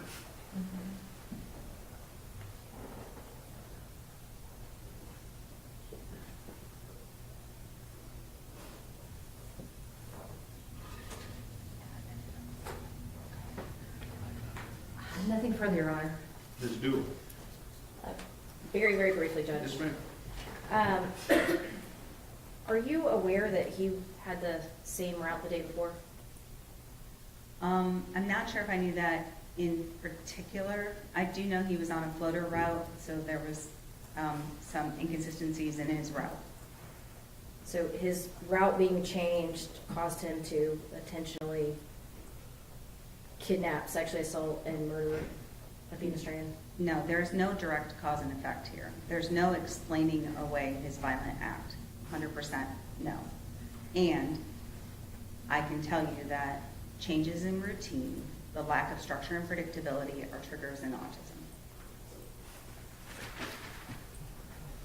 You stated that what you see is what you get with autistic people.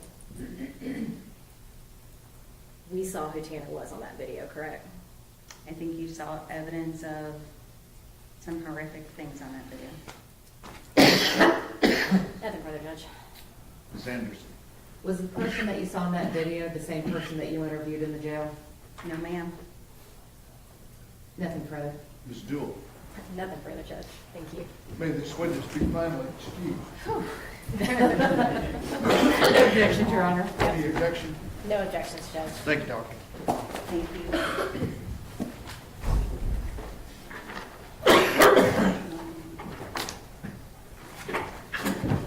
before I choke to death, and I'm gonna send y'all home for the rest of the day, okay? Be back at 9 o'clock.